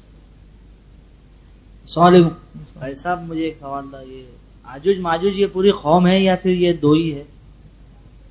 بھائی نے ایک سوال کیا کہ یاجوج ماجوج یہ پوری قوم ہے یا یہ 2 لوگوں کے نام ہے. تو یاد رکھیے یہ پوری قوم ہے. جو تذکرہ حدیث میں آتا ہے کثرت کے الفاظ کے ساتھ، بہت زیادتی کے الفاظ کے ساتھ، بہت زیادہ لوگ ہوں گے، اس طرح کے تذکرے آتے ہیں. تو ان سے جو چیز پتہ چلتی ہے یہ قوم ہے اور یہ انسان ہے نوح علیہ الصلوۃ والسلام کی اولاد سے. انشاءاللہ اس کی تفصیلات آگے کے دروس میں آئیں گی. انشاءاللہ میں کوشش کروں گا اس میں تفصیلات بیان کروں.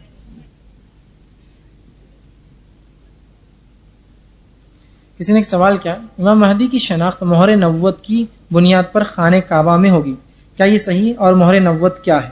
تو دیکھیے سب سے پہلی چیز تو ایسی کوئی روایت صحیح ثابت نہیں ہے کہ امام مہدی آئیں گے اور مہر نبوت ہوں گی اور پھر وہ کعبہ میں, واللہ عالم یہ سب قیاس آ رہی ہیں فالتو باتیں. بلکہ بہت سے لوگ بولتے ہیں کہ مہدی آ گئے ہیں, ان کو تلاش کر کے ہم کو سلیکٹ کرنا ہے.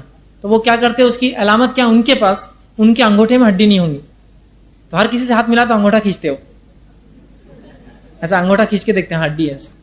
اب کچھ لوگ عام طور سے ایسے کرتے ہوں گے, لیکن یہ ایک عقیدے کے تحت ہاتھ ملا کے لوگ اس کو ایسا انگوٹھا کھینچتے کہ ان کے پاس ایک علامت ہے, ان کو ہڈی چھوئیں گے انگوٹھے.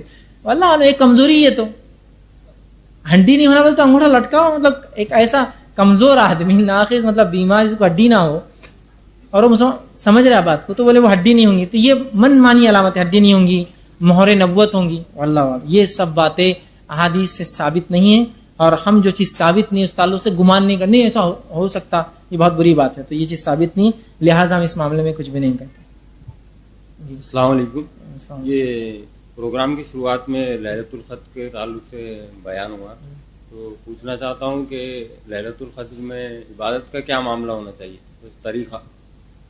بھائی نے لیلۃ القدر کا ایک سوال کیا اس سے پہلے کے عنوان پہ, تو لیلۃ القدر کے اندر دیکھیے رمضان میں جو آپ عمومی اعتبار سے رات میں کر سکتے وہ کر سکتے. تلاوت قرآن ایک چیز ہو سکتی ہے لیلۃ القدر کی عبادت.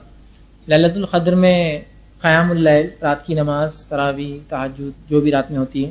لیلۃ القدر میں ذکر و اذکار, جو بالخصوص ایک دعا جو بتائی گئی, اس کے علاوہ اپنے لیے آپ دعائیں مانگ سکتے ہیں. یہ انفرادی عبادتیں ہو سکتی ہیں جو لیلۃ القدر میں آپ کر سکتے ہیں. جناب علی, ظہور امام مہدی اور ان کے بارے میں ساری معلومات آپ نے بڑی مدلل اور بڑی اعتماد کے ساتھ دیا ہے.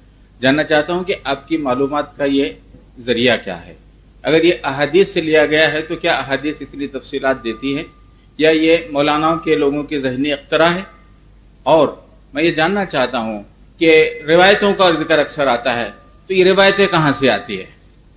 تفصیلات جی بتائیے. میں نے ایک سوال کیا کہ میں نے جو بہت ساری باتیں مدلل انداز سے بیان کی, تو اس میں ان کا سوال یہ تھا کہ کیا یہ احادیث میں آتا ہے اتنی تفصیلات, یا لوگ کہتے ہیں, چونکہ بہت سے لوگ روایتوں میں آتا ہے کہہ کر جو ہے اس طرح سے بڑھاتے ہیں. تو جو باتیں میں نے کہی اس میں سے جو احادیث میں نے, جیسے میں نے بتایا کہ 50 سے زائد حدیث ہیں جس میں بہرحال کچھ ضعیف ہے اس کا روایت, اور آثار صحابہ میں 60 سے زیادہ آثار صحابہ نے اس کا تذکرہ کیا. تو جہاں تک بات ہے تو یہ دلائل کے ساتھ ہے, پوری احادیث کے اندر اس کا مکمل تذکرہ ہے, اور احادیث کے اس تذکرے کو ہی میں نے آپ لوگوں کے سامنے رکھا تھا جو اس میں بتایا گیا. ٹھیک, تو احادیث سے ثابت ہے. رہا معاملہ جو لوگ کہتے ہیں, تو میں نے ایسی کوئی بات نہیں کہی کہ لوگ یا علماء یا کیا روایت کرتے ہیں, یا لوگ اس کے بارے میں کیا کہتے ہیں, یا علماء کے اقوال کیا ہیں. تو علماء کے اقوال یا ان کی سوچ یا ان کی سمجھ پہ نہیں, بلکہ میں نے جو باتیں آپ کے سامنے رکھی مکمل طور سے احادیث تھی. ٹھیک ہے, اور چونکہ احادیث میں ان کا تذکرہ ہے تو مکمل طور سے میں نے ساری احادیث ہے, جس میں صحیحین میں سے مسلم کی اور باقی مسند احمد کی, ابو داؤد کی, ترمذی کی, ابن ماجہ کی احادیث تھی مکمل. اور اس احادیث میں نے کسی کی شرح بھی نہیں لی, مطلب شرح ہوتی ہے علماء اپنے اقوال لکھتے, وہ بھی نہیں تھے. میں نے حدیث کو مینون عربی میں اردو میں پڑھا آپ کے سامنے, اور کچھ جگہ جہاں وضاحت تھی بس وہ کیا. تو یہ حدیث سے ثابت تھا جو بات میں نے آپ کے سامنے رکھی. امام مہدی کے ظہور کے تعلق سے اللہ کے رسول صلی اللہ علیہ وسلم کی حدیث ہے کہ آپ جب وہ امام مہدی کا ظہور ہو جائے تو آپ ان سے بیعت کرو, آپ کو جانے کے لیے آپ گھٹنے کے بل ہی کیوں نہ جانا پڑے. تو کیا ہمیں امام مہدی سے ہاتھ ملا کر بیعت کرنی چاہیے یا پھر اس کا؟ میں نے ایک سوال کیا کہ حدیث میں جس طرح الفاظ ہے کہ امام مہدی اگر آ جائے تو تم جاؤ اور گھٹنوں کے بل بھی جانا پڑے, برف کے اندر بھی حدیث میں الفاظ ہے کہ برف بھی اگر ہو اور گھٹنوں کے بل چلنا پڑے تو جاؤ, تو کیا ہم جا کر ان کے ہاتھ پہ ہی بیعت کریں؟ تو دیکھیے سب سے پہلے جب وہ ظاہر ہو جائیں گے, ٹھیک, جب ظاہر ہو جائیں گے تو بیعت کا طریقہ ہوتا ہے جو آپ صلی اللہ علیہ وسلم کے دور سے چلتا تھا کہ جب کوئی خلیفہ چنا جاتا تو بیعت ہوتی, تو ہر فرد اس پہ بیعت نہیں کرتا تھا. مثال کے طور پر ایک آدمی کو چن لیا جاتا اور اسے کہا جاتا کہ بھائی تم کوفہ جا کے آؤ, وہ کوفہ جاتا اور کہتا میں فلاں کی طرف سے بھیجے گیا آدمی ہوں, کیا آپ لوگ اس خلیفہ کو مانتے ہیں, میرے ہاتھ پر بیعت کرتے ہیں؟ تو سب لوگ وہاں کے اگر کہتے ہیں ہم بیعت کرتے ہیں, وہ جا کر کہتا ہے اتنے لوگوں نے میرے ہاتھ پہ بیعت کی ہے, مطلب وہ لوگ راضی آپ کو خلیفہ ماننے کے لیے. ٹھیک ہے, تو یہاں مانا یہ کہ اگر تم پاؤ امکان ہو جا سکتے ہو ضرور جاؤ, ورنہ بیعت دو, مطلب ان کو تسلیم کر لو اپنا لیڈر اور ان کے ساتھ ہو جاؤ, یہ معنی میں ہے. لیکن ہر آدمی فزیکلی جا کے کریں گا ممکن نہیں سوائے اس کے کہ کہ کچھ لوگ فزیکلی کریں گے, یہ ہمارے لیڈرز ہوں گے اس زمانے میں جو حق والے ہوں گے, وہ جا کر یہاں اتنے لوگ آپ پر بیعت کرتے ہیں. جس طرح سے کئی زمانے سے اسلامی تاریخ میں دیکھیے بیعت کا سسٹم کیسا رہا اور خلافت کیسے تسلیم کرتے تھے, وہی سسٹم کو اگر آپ لاگو کریں تو ہر علاقے سے ایک نمائندہ جائیں گے اور کہیں گے ہمارے علاقے کے لوگ آپ کے ہاتھ پہ اتنے لوگ بیعت کرتے ہیں, اس معنی میں ہے. لیکن جو جاؤ بول کے لفظ ہے وہ بتانے کے لیے, اہمیت بتانے کے لیے کتنا ضروری ہے کہ آپ پیچھے نہ رہ جاؤ, آپ ایسا نہ ہو کہ ان کے خلاف کسی اس میں شامل ہو جائے, بلکہ ان کا ساتھ دو, اس معنی میں ہو.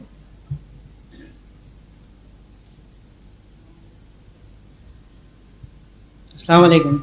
ابھی آپ نے کوشچن کا آنسر دیا کہ مکہ میں جو ہے تو جنگ نہیں ہوگی, تو آپ کے بیان میں تھا کہ وہاں پہ ایک بار جب سمجھو مکہ برباد ہو جائے گا تو پھر کبھی آباد نہیں ہوگا, تو اس کا ذرا کلیئرفیکیشن. اچھا, بھائی نے سوال کیا کہ جیسا مجھے ایک سوال آیا کہ مکہ میں کوئی جنگ نہیں ہوں گی, میں نے کہا پھر وہ جو مکہ برباد ہو جائیں گا, تو وہ حدیث یوں تھی کہ تم جو ہے پھر امام مہدی آئیں گے, اس کے بعد تم اچھی روش اختیار کرو گے, اچھے رہو گے, اس کے بعد بری روش مسلمان اختیار کر لیں گے, پھر برے ہو جائیں گے, اور جشا سے کچھ لوگ آئیں گے, وہ جنگ نہیں ہوں گی, حبش سے کچھ لوگ آئیں گے اور کعبے کو ڈھا دیں گے. جنگ کا نہیں کہا, ڈھا دیں گے مطلب توڑ دیں گے, اور اس کے بعد کعبہ پھر بنے گا نہیں, مطلب مسلمان نہیں ہوں گے وہاں, یا تو قتل کر دی جائیں گے یا تو وہاں سے بھاگ جائیں گے ڈر کے, جو بھی بہرحال ہوگا, اور اس کے بعد کعبہ کبھی تعمیر نہیں ہوگا. تو کعبے کی بہرحال ایک پورا یہ بھی ایک علامت ہے قیامت کی, کعبے کا ختم ہو جانا, ڈھائے جانا. تو بہرحال اس کی تفصیلات دیکھ سکتے ہیں, لیکن یہاں جنگ کا تذکرہ نہیں ہے. تذکرہ یہ ہے کہ اس کے بعد تمہاری بدعمالیوں کی وجہ سے اللہ تمہیں مدد اور نصرت نہیں کریں گا, حتیٰ کہ اللہ کا گھر ڈھانے کے لیے جشا سے لوگ آئیں گے اور اس کو ڈھا دیں گے, اور اس کے بعد وہ کبھی تعمیر نہیں ہوگا. لیکن جنگ کا تذکرہ نہیں ہو سکتا یہ مارے جائیں گے, بلکہ اس سے پہلے اتنے مارے جائیں گے کہ اس سے پہلے ایسے نہیں مرے, اور ہو سکتا ہے کہ وہ چھوڑ کر وہاں سے نکل جائے. تو کعبے کے ڈھانے کا تذکرہ ہے, جنگ کا تذکرہ نہیں ہے. اس کا جو کعبے کا ڈھانے کا تذکرہ بول رہے ہیں آپ, جو مسلمان نہیں رہیں گے تو پھر قیامت تو غالب ہو جائیں گی. ہاں, بھائی نے ایک سوال کیا کہ کعبے کے ڈھانے کا تذکرہ ہے تو پھر مسلمان رہیں گے تو کیا قیامت غالب آ جائیں گے. تو دیکھیے اس تعلق سے ہم نہیں جانتے, چونکہ یہ جو قیامت کی نشانیاں ہیں ان کا تسلسل کیسا ہے بہت مشکل ہے, ان کڑیوں کو ملانا کبھی کبھار. یہ کڑیاں بہت مشکل ہوتی, ملنا کس طرح سے ہوں گی. جو باتیں ملتی ہے جیسا امام مہدی, عیسیٰ علیہ السلام کا نزول, دجال کا خروج, یاجوج ماجوج خروج, یہ ایک تسلسل ملتا ہے, لیکن بہت ساری علامتوں کو کوئی تسلسل نہیں. ایسا مدینے کا برباد ہو جانا, اس کا بیت المقدس کا آباد ہو جانا, کعبے کا ڈھا کر اس کو ویران کر دیا جانا, تسلسل نہیں پتا کیسا. جیسا قرآن کے الفاظ ختم ہو جائیں گے, لیکن کب ہوگا اس کا سلسلہ ہمیں نہیں پتا, کیسا ملے گا, کہاں جڑے گا. لیکن جو بات سمجھ میں آتی وہ یہ ہے, یہ بعد میں ہوگا آخر وقت میں انشاءاللہ. کچھ جو علامت کبرا میں لوں گا اس میں کچھ تذکرہ آئیں گا, یہ ان کے بعد پھر ایک قوم آئیں گی جو اسلام پر بالکل نہیں چلیں گے اور سب سے برے لوگ ہوں گے, اور ان پر انشاءاللہ قیامت آئیں گے. اس طرح کے تذکرے حدیث میں آتے ہیں. جی,